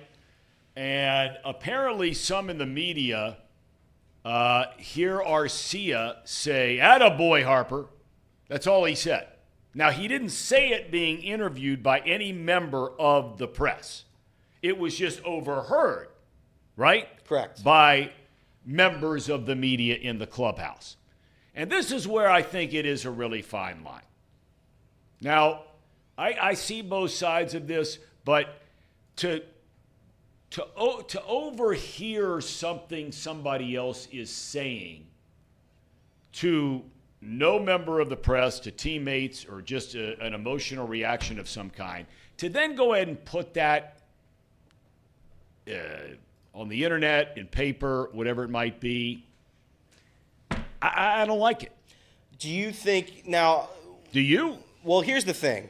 When Travis d'Arnaud said their clubhouse is a sanctuary, I disagree with that because they're at their place of work, right? And when they're at their place of work, it's other people's jobs to be in there monitoring what they're doing. It's their jobs to write about it, report on it. So I disagree with the fact that it's a special sanctuary place where everything you say shouldn't be reported. Because that's not what it is. If I come in here and start saying random things, if I start slandering Hamilton, for example, I have to be held accountable for it. No question. So like, and I don't. We are holding you accountable. And we are. Well, and we are. We are. I would thank you, Reed. I've never done it, but if I were to do that, I would be called out for it. But my point is, if you're at your place of employment and you say something like that, and somebody overhears it, at the end of the day, it does fall on you. I think it's a bad situation, of course, but I don't think there's a reason to get on the media about it necessarily. Okay. I'll tell you what bothers me more is what happened with Ronald Acuna Jr. in the clubhouse after the game last night. I didn't see this. This is the stuff, you look at last year when the Phillies bounced Atlanta in the playoffs, okay? Atlanta as a team hit 180. They were outscored 24-13. That was last year. This year, they hit 180, and they're outscored 20-8. They averaged almost 6 runs per game in the regular season. Now, it's hard to score a lot of runs when you get in the playoffs compared to the regular season, because during the regular season, pretty much 3 days a week, you're looking at an average at best, if not below average, starting pitcher. In the postseason, these teams are in the postseason you're playing, generally speaking, have very good pitchers. Okay? The Braves hit over 300 home runs. Too reliant, in my opinion, and I've said this on this show many times, like many other teams in the past who rely on the long ball. They can't do anything to play small ball and create runs. And all that looks great when you're clubbing 2 and 3 home runs a game. They hit 307 during the regular season. In the division series this year, they hit 3. So last night after the game, here they're bounced for the second straight year. Acuna is the league MVP. There is no doubt about that. He is one of the most talented players that has come into Major League Baseball in a generation. And I mean that sincerely. This cat's doing stuff that nobody's ever done before, right? Mm-hmm. Hitting 40 home runs, stealing 80 bases. I mean, he's an unbelievable player. I'm assuming that Ronald Acuna Jr., after he'd hit 2 home runs in a game, he'd hit a home run and steal 3 bases. He went through that stretch where he either hit a home run or stole a base for the most consecutive games of any player in the history of the game at one point this year. I'm assuming that most of the time, he's more than happy to stand there and talk to the media after the game. Oh, man. Yeah. And speaks good enough English to talk to him. Well, last night, he walked by members of the media several times wanting to talk to Ronald Acuna Jr. about what happened. He walks by and says, "No habla," and walks out the door. That's all he says. Took a page out of the Sammy Sosa playbook. So he does that. And what does that mean for his teammates? This is supposed to be one of your leaders. They've let really good leaders walk out the door over money the last couple of years. Freddie Freeman walks out. He was the face of the franchise. Make no mistake about it. Great player, great leader, gamer. Swanson, I don't think Swanson's a great player. He got great player money, but a good leader. Very well liked in the clubhouse and has done a nice job with the Cubs, right? With the Cubbies. It was very good. But if Acuna Jr. is your guy, when he drops a no habla and walks out the door, guess what that means? That means that everybody else has to answer the questions from the media. I mean, Riley was in there. He was looking the media right in the face. This is brutal. We blew it. This is brutal. There are other guys that have to answer those questions. And Acuna's out the door, jumping in his car, driving back to his apartment or wherever, his house, wherever he's going. And you know, if I'm on that team, I'm sitting there saying to myself, this is our guy in good and bad, right? No, yeah, you're right, Tom. I've always thought this about players, and I get it. Like, they're athletes. They put so much time, effort, and energy into this, and when things don't go bad, you don't want to talk to anybody. No one, not a single Brave in that clubhouse wanted to talk to a single media member. But you have to. It comes with the job. It comes with the territory. Listen, if you want to talk to the media after you win, you got to talk to them after you lose. And someone put it in the chat, and I think this is a true point. Whenever athletes refuse to speak to the media after a loss, it seems so petty, and it does. It honestly backtracks. It seems almost childish and non-professional because that's what you are. You're a professional. You got to speak, and when you're the face of the franchise, as you mentioned, you've got to be the front and center of the media after things happen like this. And especially when you stink. Right. He had 2 hits in the series. You got to own up to it. He had 2 hits. And again, I'm not turning in this into the Ronald Acuna Jr. bashing thing here. I'm not. I love watching the guy. He's an extraordinary player. But you go 2 for 14, and last night he leaves 5 runners on base in an 0 for 4. And you get beat 3-1. So I just, it makes you wonder now, and a lot of people are already calling for both the Braves and the Dodgers to be making significant changes looking ahead to next year. But if you're a fan, right, what if this was the Reds? We asked a question a couple days ago. Would you rather be good for a long time and never win it, or win it every blue moon, right? I mean, if you're a fan of the Braves or the Dodgers, if you're the general manager of the Braves or the Dodgers, and you just won 100 games or 104 games, how much do you want to change? I said this about the Bengals. I said this about the Reds, that you can look at the Dodgers, you can look at the Braves, and you can say something needs to happen. But what happens? Our manager's been great. Everyone loves our manager. Our general manager has put together winning franchises. We've won 100 games. Starting rotations, great. Got power. We got speed. We got a good bullpen. But something needs to change. What the hell do you do? That's such a tough spot. That's such a tough spot to be in. I think if I can, just to come back to the Ronald Acuna thing, I do believe that had something to do with the Braves clubhouse basically going on a media strike after what happened with Arcia. I don't know if that's necessarily because they lost the series and he didn't own up to it. I think that was more of I think everybody in the Braves in the clubhouse was tired of the media, and I think that's what was happening there. I don't know if it was. Now I don't know that for sure, but that's what it appeared like to me. I think that was more of a protest to the media. Fair enough. I think you're right. I think that's a fair assessment, and I don't want to make it sound like I'm coming down too hard on this guy. He's very young. I mean, golly day, what most of us wouldn't do to change some of the things we did when we were 22, 23, 24. Yep. Okay, I get it. I totally get it. I got kids that are doing the same thing, and I'm looking at them, and I go, well, what the hell are you doing here? I mean, 20, 18.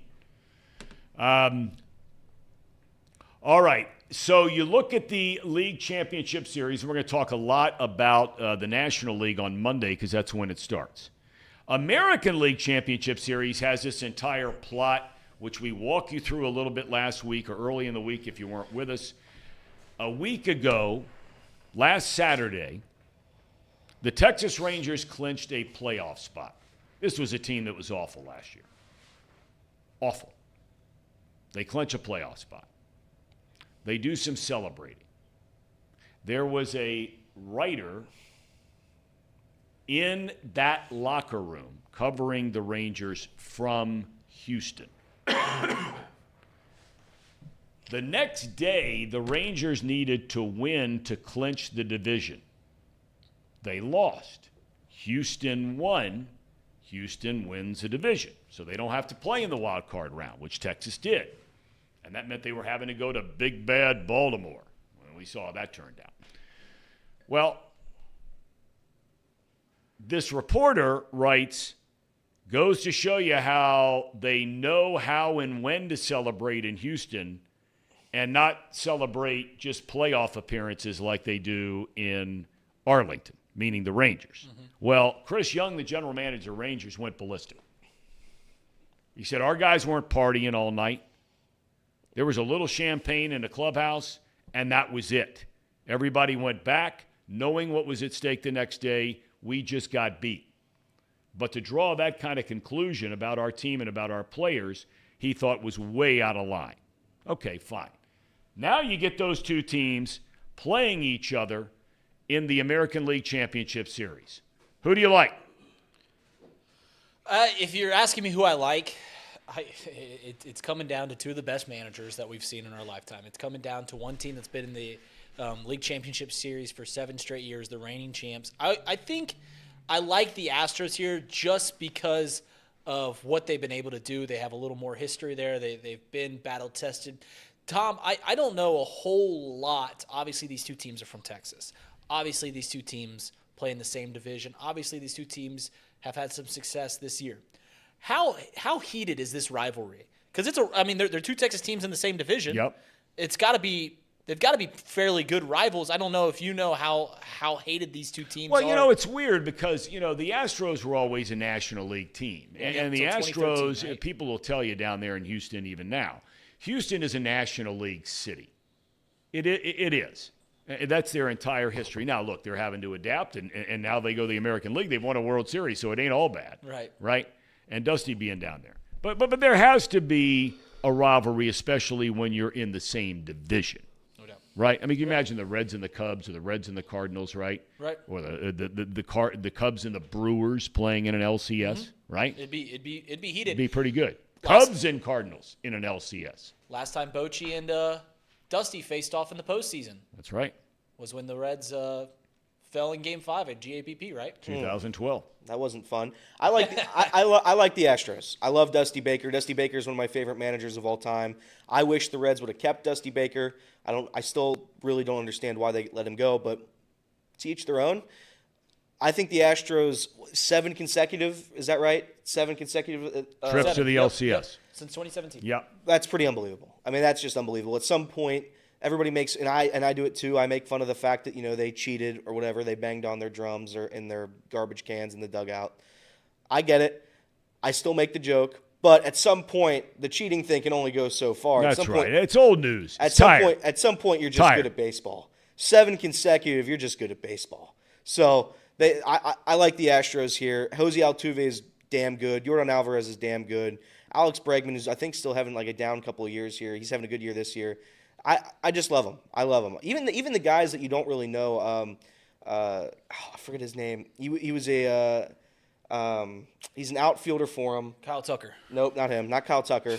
There's Is Yordan Alvarez the most quiet superstar, like the most non-talked about superstar yes. in the MLB? I mean, he Yeah. hits 40 home runs, he bats 300, he does all these things that would make him a superstar, and he's on a really good team, but you just don't hear a whole lot about him. Chaz McCormick was my name. Chaz Sorry. McCormick. Well, he was the guy that was all the thing about Dusty not playing him. He was a guy that they were making a big deal. There was a riff this season. He's a young really? guy, right?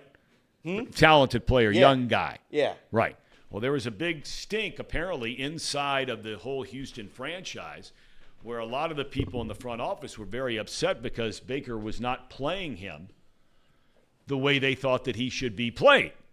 Really? And, hey, look, at the end of the day, Dusty's had the last laugh on just about everything recently. Yeah, he's one of the last managers that's still going to make their lineup, right? Well, there's no doubt. He's holding steadfast. All right, who are you guys picking to win since it starts on Sunday?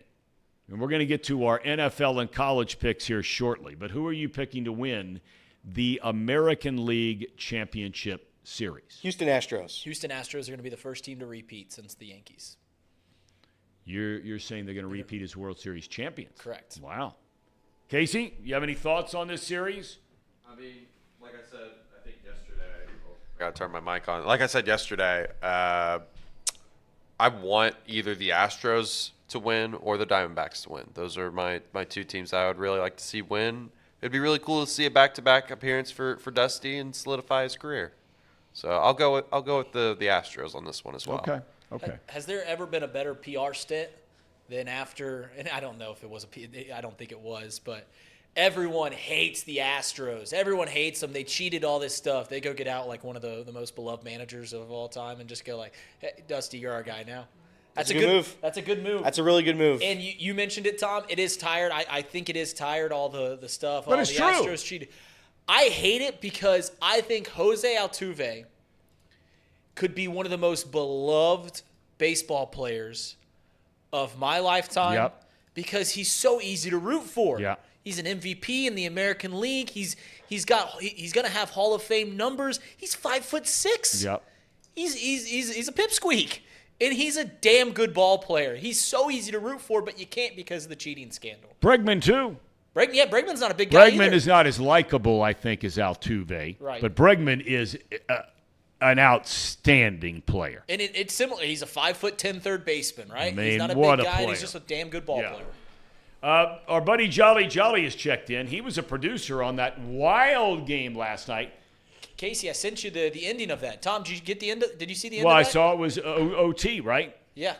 Well, I don't know. It didn't go to OT. At the end. It was at the end where Houston won the game, right? Right. So, Casey, if you check your Twitter, I DM'd you the final minute. So, West Virginia, and we'll see the clip in a minute, West Virginia scored with 20 seconds to go to take the lead, and Houston on a Hail Mary wins the game. It was an incredible game, and here's the clip. All right, let's see. This is the Hail Mary. No, I'm sorry. This is West Virginia taking the lead. Yeah, this is With all the 12 events leading. seconds 12 to go. seconds left, take the lead. Take the lead. And now Houston, under the outstanding producing of Jake Jolivet. One final gasp. Here we go.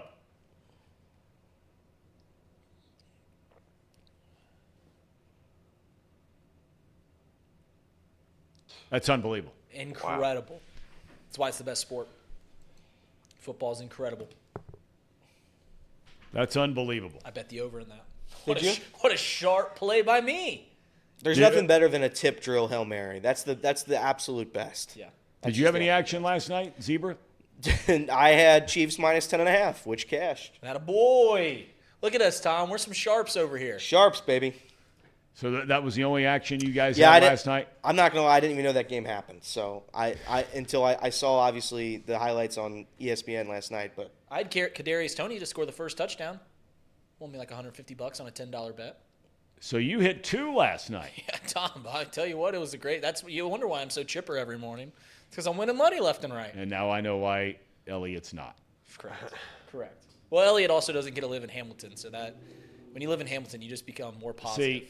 That's true. See, I mean, all this is poking the bear. It's hard to argue. It's poking the bear, though. I'm not doing anything. All I do is react to my surroundings. I love this city. I love this town. I told Reed I will move to this town as soon as I have money. Apartments right across the street. Ohio Casualty Building. I'm going to Ohio Casualty? Yeah, it's the name of the insurance building that we currently. But that place next door that's across the street's up for sale. I mean, that's a big league apartment building, I think, over there. Yeah.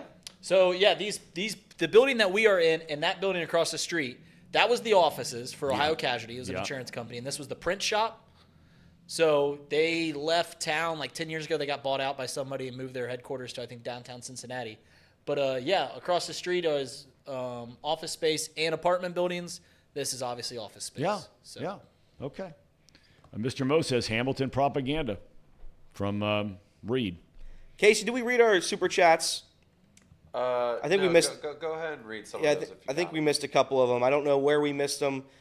You want me to? I'll go ahead. Mark Fetters. Start with Mark Fetters. Mark Fetters, Ohio State versus Purdue is on Peacock only.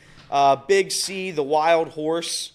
Just want to say congratulations to the Atlanta Braves for managing to win the exact same number of games in October as the overpaid 2023 New York Mets. It's a fair insult. The Bengals broke the Bills. But they didn't, though. The Bengals broke the Bills on a snowy January day in Orchard Park. That was by Drew. The Braves won a game, so they won more games than the Mets. Yeah, I think so. But I don't know. But we did break the Bills. The Bills, guys, I'm not. Don't sleep on the Bills. Listen, everyone wants to laugh at the Bills and say that they've underachieved.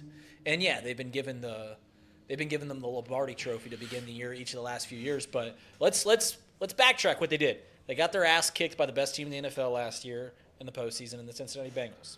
2 years ago, they went down to the wire. One of the best football games we've ever seen against the Kansas City Chiefs. That was the game where Patrick Mahomes had, 10 seconds, similar to what we just saw? 12, yep. 12 seconds. It's the exact same. It's the exact same thing. So they should have won that game. They should have been the AFC Championship game.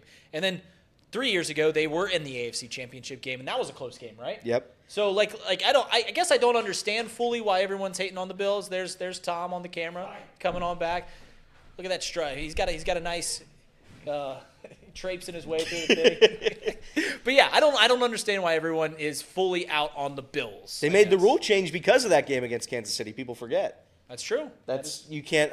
Each team has to get a possession in the postseason because the Bills lost the way they did against Kansas City. Yeah, I think part of the reason why people are really down right now is Tre'Davious White injury out for the season. Matt Milano pretty much out for the season. Two huge defensive stars. Yep. Didn't look quite the same when they went down against the Jags. So, but for me, until Josh Allen or Stephon Diggs are out, there's no reason to doubt this team. I think those two are the reason why this team really functions. So. Yep. And Sorboy has a super chat, Tom. Tom, what are your thoughts on Colorado so far? Hey, they've been incredible for college football. I agree. Do you think incredible? Yeah. They had that shocker against TCU to start the year. And now all of a sudden, you look at what's happening in Colorado. I read where when they had started 3-0, and then they had Oregon come to town, and they got obliterated, right? Yep. Or they went to Oregon. Forgive me. Their average ticket price eclipsed Ohio State for the most expensive ticket on average. Yeah. In college football. Tonight? They've been a TV ratings bonanza, right? Yep. Now, look, some of it wears you out.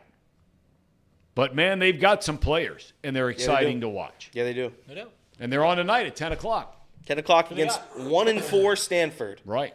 1-4 Stanford. Shaw's not there anymore, right? Who? David Shaw's not in Stanford. No, he's not. I don't believe so. Taylor is the last name. The Coach Taylor is there now, not the Taylor.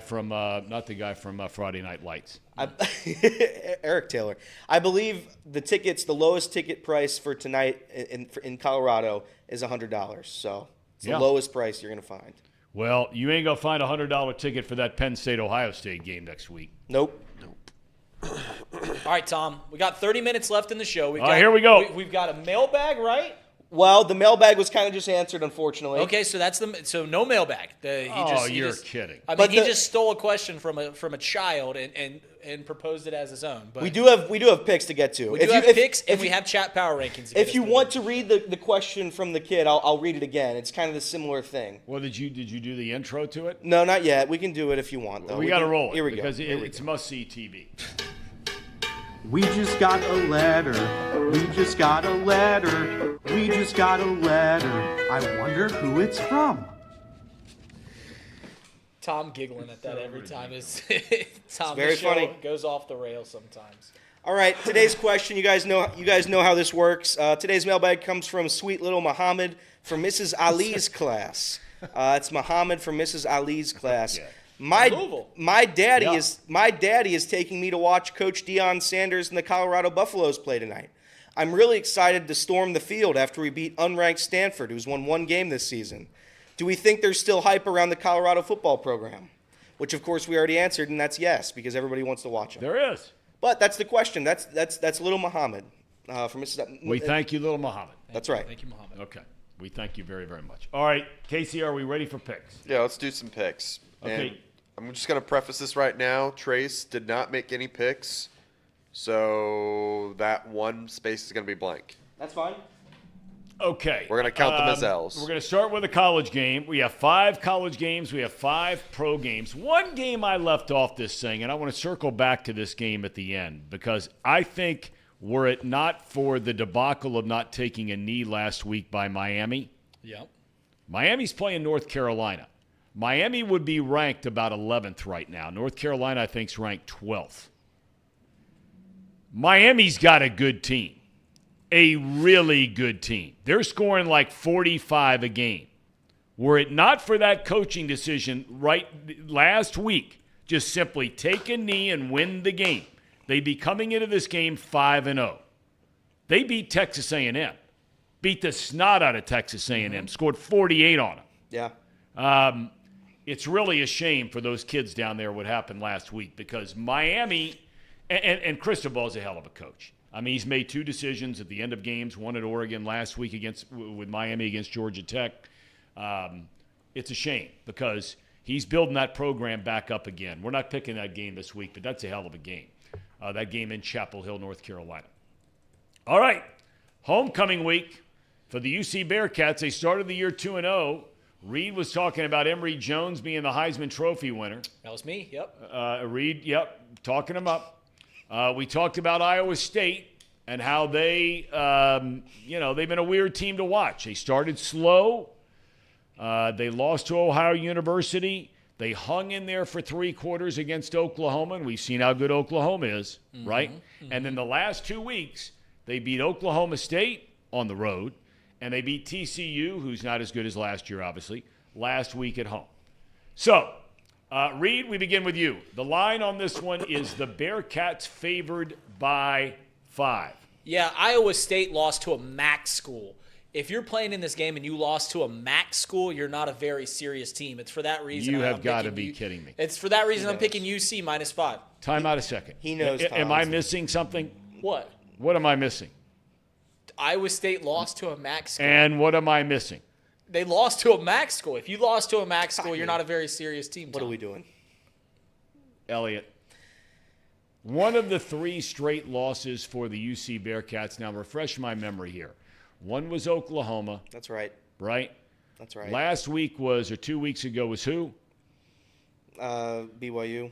BYU. And then the one that started the losing streak after they were 2-0. Who was that against? Shoot. You're right. No, Miami is actually in the MAC, Tom, but what you don't understand is they're public Ivy. So I consider them more of like an Ivy League school. That's right. So they're public Ivy. So that was stupid of me. I don't even register Miami as a school because nobody cares. They don't care there. That's the right. cradle of coaches. I don't know what that is. They don't care, though. That's right. They don't care. That's old news. I'm going to take the Bearcats. I don't like the bit that Reed just did. Emory Jones is, in fact, a Heisman frontrunner. I firmly believe this. Way to steal my take. That is your bit. That's for sure. Emory Jones wins this game. UC wins it by probably 10. Casey? UC is an unserious program at the current state what are we of doing? affairs, so I'm going with Iowa State here. Tom, what about you? I'm going to go with the Bearcats. That's right, Tom. That's Because right, Tom. I think they're really good at home. Even in that losing effort, they played, look, I know they lost at home to Miami, but they competed against Oklahoma. They've had a week off after the BYU thing. I think they beat Iowa State in Big 12 play. We'll see how it goes. All right, what's next up? This is, on paper, the best game of the weekend. Now, I'm not a Pac-12 guy in any form or fashion, but so far this year, the quarterback play in the Pac-12 is the best of any conference in the country, and it's not even close. And these are 2 guys that have been extraordinary. Bo Nix seems like he's been in college forever, was at Auburn. He's a quarterback of Oregon. He's just been lighting it up. Michael Penix was at Indiana, got hurt, transfers to Washington. They're scoring 50 a game. Washington's at home, and Washington's a 3-point favorite. Reed? I'm taking Washington as well. I think they're at home, got the better quarterback play. Yeah, all those things point to a Washington win, so give me Washington. Tom, I'm going to give you a little quack because the Oregon Ducks the Oregon Ducks are winning this game +3. I love the points. I'll take the points. They're going to win outright, so you might as well put a little money line action on that. Oregon's good. I'm going to take Oregon. Anyone picking Bo Nix in a meaningful game is a quack. Nice. Give me nice. that. Look at Casey. Wow. Slinging some mud. Were both of these teams in the very first college football playoff? Washington wasn't in the first one. No. Oregon was, though? Yes. Oregon lost to Ohio State in the semis. Because that was when in the TCU finals, was undefeated in the final. And then Washington was in the next one? Correct. That's right. I think lost by Clemson, right? Okay. Lost to Clemson? I forget that one, but I know both these teams have played, so that's pretty cool. Two playoff teams. Well, it's been a while since either one's been a serious contender. Anybody at the end of the day in the Pac-12. It's been forever since the winner of they've this had a one's team. going to be serious, though. Okay, well, we'll find out. I'm taking the Huskies at home and giving Oregon the 3. I love Penix. I love that guy. I wish he was still at Indiana because they'd have a football team. Okay, what's next? Ohio State. The Ohio State University Buckeyes. If I'm not mistaken, they have lost 2 of their last 3 in West Lafayette. Really? That has been a place where they've stubbed their toe, even under the great Urban Meyer. So they are a 19-point favorite. Purdue's got a bunch of guys hurt, and every game Purdue has played this year, the opponents have run the ball and run it at will against them. That has been the knock on Ohio State so far this year, the inability to run. Travion Henderson is back. Buckeyes roll. So I'm taking the Bucks. Who you taking, Reed? Listen, you mentioned it. You alluded to it, Tom. You don't go in to West Lafayette on a Saturday and expect to come out with a win, let alone cover 19 points. It's for that reason I'm taking the Perdon't Boilermakers. I mean, the ghost of Mike Allstott and Drew Brees are gonna wash over this game, and Purdue might get the upset. Tom, don't be surprised if Purdue walks out with a win here. Yeah, I'd be surprised. So Purdue's a bum program. So I'll take Ohio State. They're not a bum program. Perdon't. They're a bum program. So I'm going to take Ohio State and the Buckeyes here. I don't particularly care for Ohio State. I don't think they're really that good this year. But good news for them is they haven't lost yet. So Ohio State wins this game, they cover. They probably win this game by 30. Zach Edey's on the special teams team. He blocks field goals now. Much like I'm about to spell this, Purdue is poo. So yeah. Oh, you were on a roll the last time. You dropped the ball there. By the way, look, we know how the Ohio State faithful are, right there, fans? This is year one of this NBC Peacock thing for the Big Ten. Ohio State is on Peacock behind a paywall tomorrow night. Really? That is not going to go well. Well, that's where they put. You know, when they put these other teams on, nobody cares. They put on Penn State, they put on Michigan. You know, they've already been on this Peacock thing. Yeah. Nobody cares. Nobody cares. Nobody gets all worked up. You put the Buckeyes on Peacock, and their fans, coast to coast, intergalactically, can't watch that game. It's going to be tough. Not the good. best programs on Peacock. Name me two. The best programs on Peacock? I mean, Ohio State. No. Something else. You said the best program. You meant football programs or TV programs? Yeah, I mean, and I bet you they put like Texas State or something like that. Ohio State, Texas State, they're pretty similar. What is so funny about that? That was good. You're Ohio University. Ohio University make fun would of me be for picking bad undefeated, games. getting votes for the top 20 right This now. was a Had joke. their player of the year in the MAC last year, quarterback Curtis Rourke. Not had to leave the game in the first quarter against San Diego State when he had gone 10 for 12 for 100 yards. Every game since that he's played, the Ohio University Bobcats are rolling. Read your pick on this one as they are 5.5 points on the road. A lot of people will be tuning into this one. At 2 and 5, they will be. Surprised this one's not on Peacock.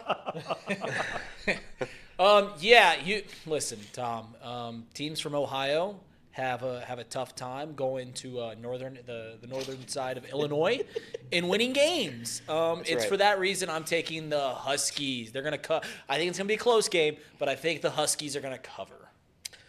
I'm going to say Northern Illinois here, but I want everybody to know I don't care. So Northern my God. Northern Illinois wins, loses, I don't care. I just don't want to give Ohio, the Bobcats, any credit. So let's go Northern Illinois. Tom, the bums on the other side of the room have not seen Ohio play football. There's no doubt about it. Especially last year. Curtis Rourke is Damn going right, I to haven't seen him destroy the Huskies. Yeah, he's gonna this light isn't them even up. going to be close. That's exactly right, and I will take the Mighty Bobcats as well. They will go to 6-1 on the year and cover that 5.5. Okay, is that it for? Oh no, we got a big one in South Bend, Indiana. That's right. Damn right. Is anybody surprised Notre Dame's favored in this game? You shouldn't be because they're the best team in the country. Yes, we're all surprised, Tom. Vegas does some of this. Vegas does this sometimes, and they do these trap lines, these weird lines, to throw everybody off. They don't want you to think that USC is, or they don't want you to think that Notre Dame's good enough to win this game. So they're going to make it -2.5. Everybody's going to hammer USC, but I'm going to hammer Notre Dame. That's my pick, Casey. I'm going with the Fighting Irish. I'm the Fighting Irish. Rudy. Wow. Shout out Rudy. But I don't think Notre Dame is as good as USC, but the spread is so weird and bad that I have to take Notre Dame here. And as you failed to point out during the weather report, Yeah. they are talking about heavy rain in South Bend. Now, Are we doing weather for South Bend, Indiana? Well, we should have considered it. Too late now. I'm giving it. Notre Dame has one of the best running backs in the country. Yep. Guy's a stud. SC likes to sling it around, right? Maybe the best quarterback in the country. Okay, They don't play in a lot of rain out at USC. That's correct. So how much that affects Caleb Williams, if at all, I don't know. Who are you picking, Reed? You're a Notre Dame apologist, so I'm guessing that you're going to root for them, or you're picking them. Yeah, listen, this is what's funny about college sports or sports in general is you can look at last week's games. Both Notre Dame and USC played. Both played tough games. Notre Dame lost. USC obviously won. Barely. But because USC won, we forget that they probably looked worse than Notre Dame. You're right. They played a worse team, a much worse team. Well, they didn't look worse than Notre Dame. Notre Dame looked terrible last week. Now, they did okay against Ohio State. USC's a college football contender, and they went to quintuple overtime with Arizona. And the only reason they won the game is because of some made-up rules where you only do 2-point conversions and hope to win, which is, by the way, one of the worst rules in sports. The end of game extra point rule where you just go for 2 back and forth. Yeah, I hate how they call it like it's a stinking rule. You're it's a right. bad rule. I don't hate the rule. I hate how they call it like it's the third overtime is where it starts, right? Yep. And then I hate how every time that it continues, they add another overtime. Like, so now you can see a game going to 9 overtimes. That's not 9 overtimes. Just when it gets to that 2-point conversion rule, just say it's the third overtime and it just continues on. Or you can call it final overtime, whatever you want to call it. Don't say that it went to 6, 7, 8 overtimes. That is so stupid. But as I was alluding to, USC looked terrible last week. And Notre Dame didn't look great either. But I think if Notre Dame beat Louisville, this line would surprise nobody. Obviously, they didn't. But it's for that reason I'm taking the Irish. Casey. Oh man, Notre Dame was my dark horse team. I still love them. I have faith in them that they can get this win over USC. They're talented enough. The fact that there's rain, I didn't even consider the weather being a factor in this game. Estime, I believe is his name. Yep. Audric Estime is going to have a field day in that sort of condition. I'm going to take Notre Dame. Look at us. We're sharps. Okay. I'm taking the Fighting Irish as well. Okay, off we go on to the pro game. Yep, that's right. Let's go, because I want to get to Operation Pumpkin before we get out of here today. Right. And we have the chat rankings to Chat get to power as well. rankings We as got a well. lot Correct. going on. All right, let's fly through these. Bengals, 2.5-point favorite. Reed? I'm Houday. Give me the Bengals. I'm going to take the Seahawks. I want the Bengals to win. I think they're going to win, but I have to take the Seahawks to give the Bengals the win. Bengals will win, so it's okay. They'll win by more than Get 3. back to 3-3. Okay. They'll get to 3-3. I'll take the Bengals as well. There we go. You're such a homer, Tom. I am. No Homer doubt show. about it. I've been told that for years. I can't shake that reputation. All right, you have Baltimore playing in London against Tennessee. Baltimore, a 4-point favorite. Reed? I believe that Baltimore is very good. I think people are sleeping on them. I know they don't always show up, but I think the Ravens are one of the best teams in the AFC. It's for that reason I'm taking the Ravens in London, in Ian Jabot's hometown. Lamar, yes.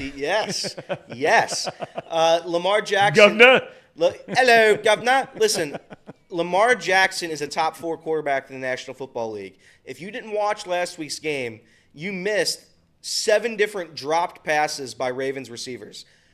This is no knock on Lamar Jackson. I'm going to keep him out of this conversation. There's something about the Ravens where they just manage to choke away and lose games here. So I don't think the Titans are good enough to win, but I also think the Ravens are just bad enough where they're not going to they're going to lose this game. They're going to blow it somehow. They're going to be up the whole game. They'll blow it in the 4th. I'm going to take the Titans to cover. Wow. Okay. Casey? So Jeffrey Simmons, their best defensive tackle in this game, an all-pro guy, hurt his shoulder. He's, I think, questionable, might be out here soon. Shoulder up, needle in. Get him out there. I'm picking the Ravens. The Titans really struggle with mobile quarterbacks, and they just showed it against the Colts. Anthony Richardson was just destroying them left and right. So going with the Ravens here. Okay, I'm taking the Ravens as well. That's fair. They're the best team in the division. They're the best team.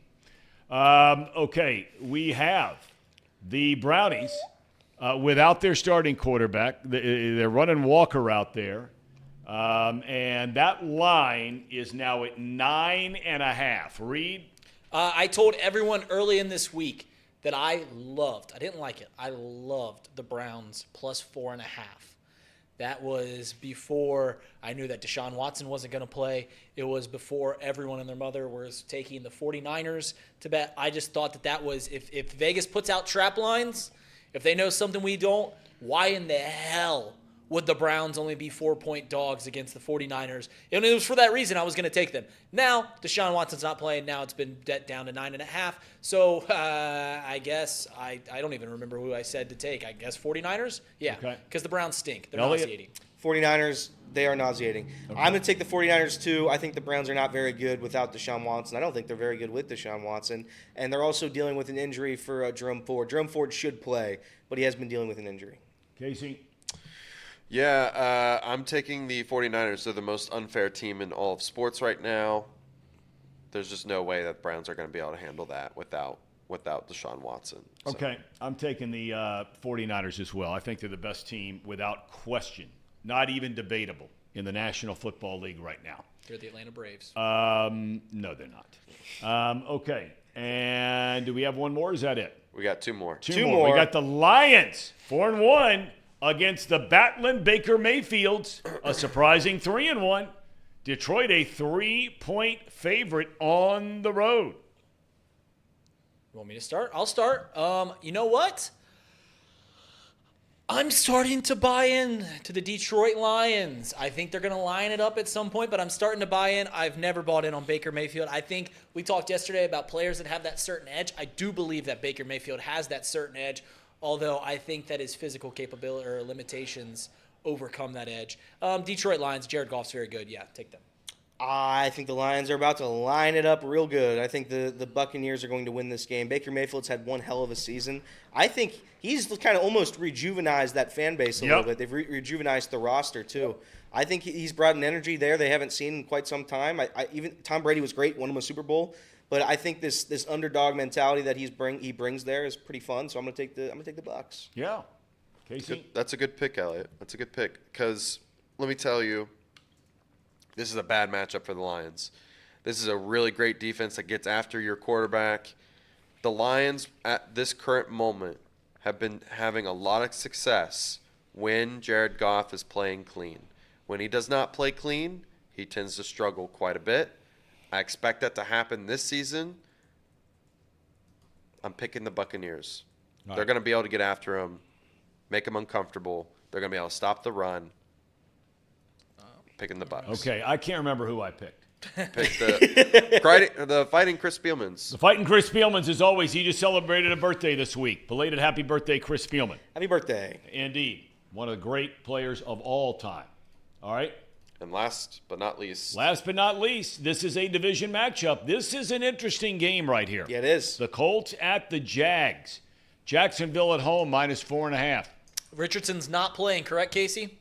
correct. Yeah, but it's a return of Garner Minshew to Jacksonville. I'm not Minshew 2-0 this year. He's looked good. Not a Minshew mania guy. Give me the Jaguars, -4.5. Tom, unfortunately, you were incorrect when you said it's a home game for the Jaguars. We all here know that the Jaguars' home field is in London, Oh, forgive England. me. Okay. So You're they right. are not You're at right. home. You're right. This is a road game for the Jags. They're playing in Jacksonville. I am going to take the Indianapolis Colts. No, and the Fighting Jacksonville Jaguars aren't playing a third straight game in London.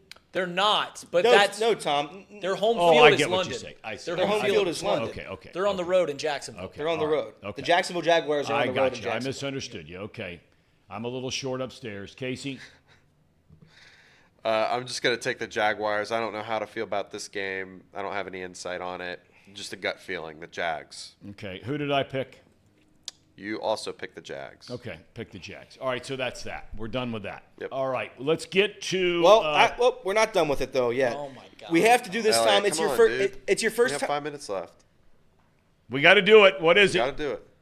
Thank you. What is it? I'm going to do it real quick. So we've been doing high school picks for 8 weeks. I'm not going to stop now. So we're going to get this real quick. I picked the 5 best high school games in the city. We all pick them, and we go about our day. All right. Here's the records. Casey, 33-7. Elliot, 25-15. Reed and Trace, both 29-11. This will be Tom's first week, so I'll add a Tom tab. All right. All right. Here we go. Up first, we have Elder High School. They square off against Indianapolis Bishop Chittard. Elder High School taking on Indianapolis I am Bishop taking Chittard. the Purple Panthers. That's right. I'm going to take the Purple Panthers too. Reed? Give me the state of Indiana. Okay. Casey? Come on, Casey. I'm we gonna got to go. I'm gonna take the Elder. All right, Elder. Take Good. the Elder. All right, next biggest games of the week: Kings at Little Miami. Kings. Kings. All right, we all take Kings. Why did we all like Kings? Because they're really good. Yeah, they are. They're normally very they good. went like Not as 10-0 good as they the last thought 3 they were going to years. be so far. Anderson's a team to beat in that league. Go ahead. All right, next up. They already beat Winton Woods. They're in first place. They're ranked number 1 in No, the they're region. not. Milford's undefeated, Tom. This is Division 2, pal. I Division value. 2. in the same Anderson league. is They're in number. ACC. They're in the same league. Well, Division 1, Division 2. But in that conference this year, ahead of Winton Woods, Kings, all of them, Anderson, number 1 in the region. Go ahead. You just got powed. All right, next up we have Bishop Watterson taking on Harrison. I will never root for Bishop Watterson in anything. That's a lacrosse rivalry of ours at Marymount. Seriously? I am taking the men from Harrison. I'm going to also take Harrison. I will take Harrison. Tom, if you want a fun Harrison. bit, ask Elliott High School and ask if it's private or public, because he doesn't fully grasp what schools are private and what schools are He public. grasped it. I grasped it. I fully grasped it. That's SpongeBob. We have New Miami. Yeah. New Miami, the greatest high school in America. They will face St. Bernard on the left. I'm serious. New Miami will take on I'm taking the fight in St. Bernard's. St. Bernard Elmwood Place. I'm going to take St. Bernard too. St. Bernard Elmwood Place as well. St. Bernard. Okay. Sorry to the Vikings. Sorry. Yeah, I'm really sorry. Really sorry. All right, next up and finally, God darn it. and here we go. The last one. We go to Kentucky, where Ryle takes on Great Crossing. Throw out the record books when those two teams get together. I'm taking Ryle. He gets it. I'm gonna go. I'm gonna go Great Crossing. I'll give $5 if someone can tell me Ryle's mascot. It's a home.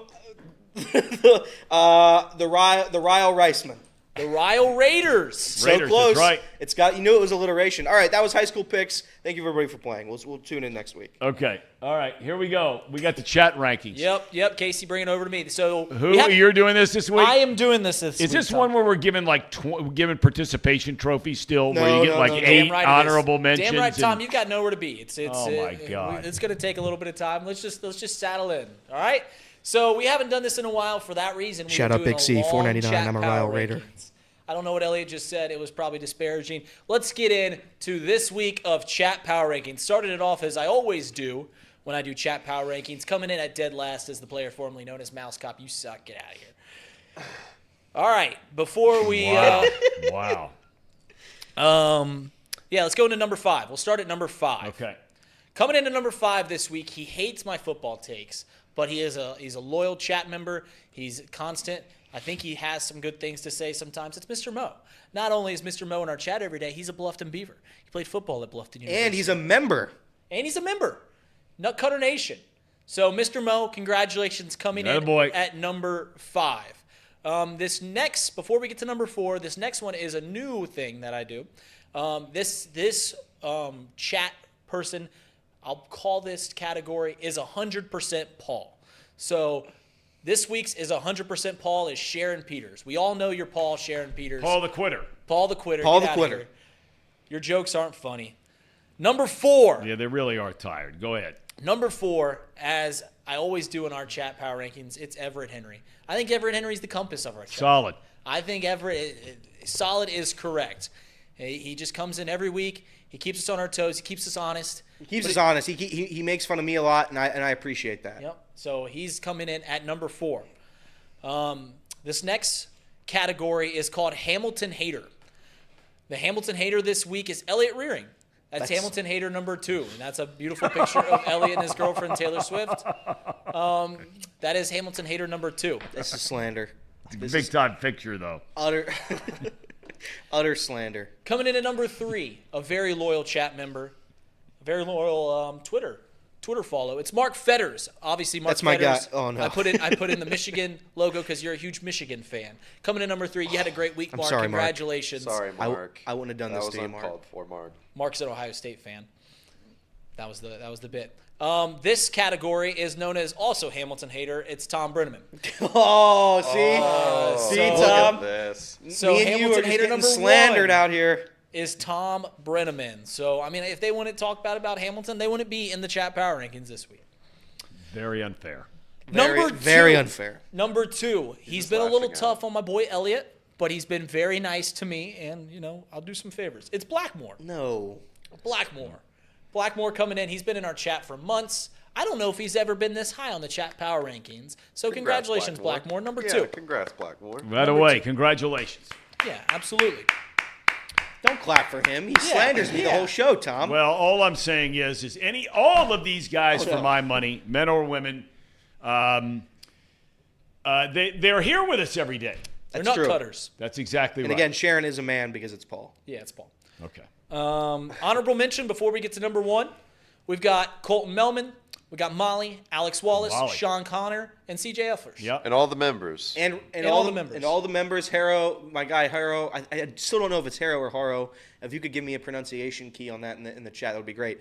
But Harrow's great. Randy's great. This is the honorable mention. Okay. We're going to get to number 1, but before we do that, it's Chat of the Week. A new Oh, segment. my God. Jimmy Dolan said that Reed should try to be funny once. He said, Reed, make a funny joke challenge. I thought that was very funny because I was swinging missing on a lot of jokes. So thanks, Jimmy Dolan, for keeping me on my toes. All right, number 1 this week, well-deserving, Randy Gillespie. Yes! Randy, I don't know if you've ever been number 1, but you've earned it fair and square. Gamer.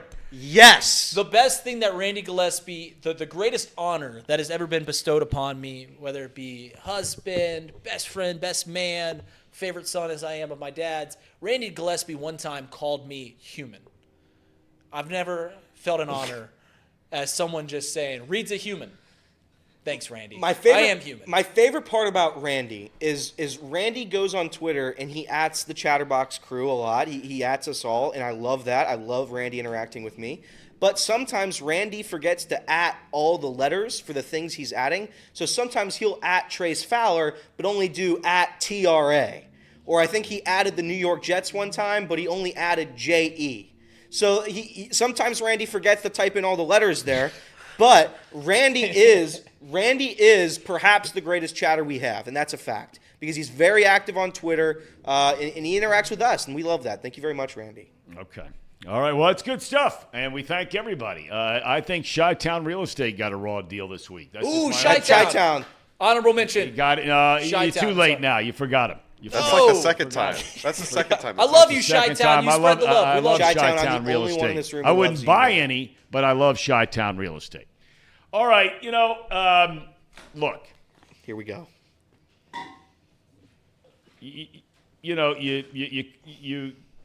Your life changes. You go certain paths in your career, personal life, whatever it might be. And mine has led me to Hamilton. Mm-hmm. And so for the past year plus, been driving up here every day. It's a long ride. But once I get into Hamilton, it's a place that when I drive in, I can be uptight. I can be anxious. I can be all these kinds of things. But when I hit that big pole that says Hamilton, coming in. The sculpture. Right? City of Sculpture. The sculpture. I just kind of like... decompress. Yeah. And I might think I have some, problems or issues or whatever's going on. We all do, right? Mm-hmm. But then all of a sudden just kind of seems to melt away. And now here we are on a weekend on an absolutely stunningly beautiful Friday afternoon. Beautiful. Happening to coincide with Operation Pumpkin. Just some highlights for those of you thinking about coming down. And here's my favorite part about Operation Pumpkin. They get right to it. There's an operation this weekend, and that operation is pumpkin. They're going to let you get all the pumpkins you want. It's an all-access pumpkin fest, and everybody should be here in Hamilton tonight, tomorrow, and Sunday. Yes. Tom, I got you an Operation Pumpkin mug. I know. This is big time. This is really, really nice.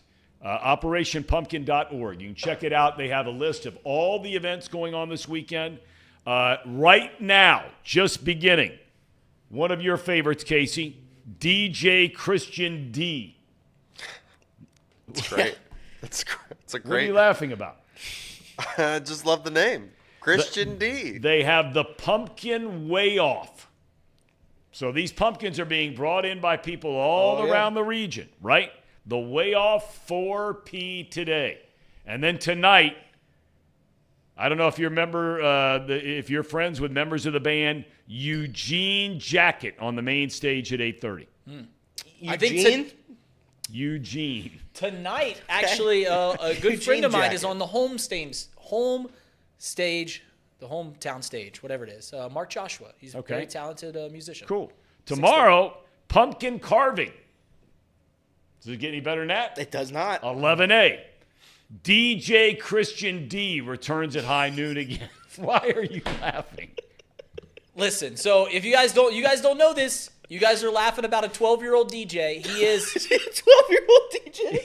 There's no way he's 12 He's years not 12, old. right? There's no way. I'm reading he's a 13-year-old that has made it on national media. Well, then that's fantastic. Yeah, he's a young Even better. entrepreneur. He's a young entrepreneur that is that isn't become a DJ. He's got a passion for DJ, and he's made a small business out of it. I'm sorry. It's more than a small business. He's on all day today and all day tomorrow. Correct. Good for He's- him. He's God a very bless talented him. young kid. The headline act tomorrow, Dead Centric.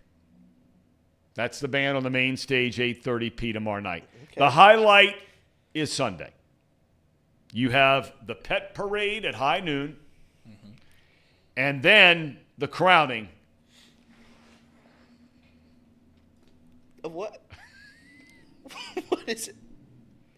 Grounding of what? I don't know why I'm looking over at you because I'm trying to be serious about I'm this. very serious. This What is is it? the What are they crowning? crowning of little L-I-L, little Miss Pumpkin. Hamilton hater number 1, Tom. That is not a Hamilton hater. What goes on at Little Miss Pumpkin? It is it's a pageant show. It is a child and it's for pageant show. young, very young girls. There's a 3 to 5 category, and you know they all look adorable. There's a 6 to 8 category, the years old, and so good luck to all of them because I mean, for moms and dads and for the little girls, that stuff is awesome. So we're not laughing about that in any form or fashion. That is Seems awesome. like I'm not. Why, Why does he do this? Why do you guys do this? Tom just listed all the I events. just am giving people highlights that they can plan their day around. If you have a little girl that you want to bring down to be maybe a chance to win Little Miss Pumpkin, you see, this is one of those I don't want to laugh. The And he's Hamiltonian making store me will laugh. have a booth. The And Hamiltonian a pet store will have a parade. booth. I love my animals, love my dogs. I love my animals too. Absolutely. All right. So, gentlemen, it's been a slice of heaven. Casey, I hope you feel better. Thank you, Tom. Okay. Reed. Hope you have a great weekend, Tom. You too, my man. You too, my man. Hope you have a great weekend. Elliot. Yeah, baby. I'll see you guys at Operation Pumpkin today, tomorrow, and Sunday. Little Christian D, the 10-year-old DJ, will be having multiple shows. Welcome, Big Corey, the Wild Horse. Welcome to I'll be Nutcutter there. Nation. I'll be there. Okay. Any shows coming up? Any programming note? Chatterbox Bengals will be Sunday after the Bengals game. Other than that, no, we'll just be back on air Okay. on Monday. So All no right. box lunch. No box lunch today. We'll be back to box lunch on Monday. We're short staffed today. Okay. It's a big league day, big league weekend. UC in action at home, Bengals at home, lots going on. Hope all of you have a safe weekend, and we'll look forward to seeing you on Monday. Thanks for being with us.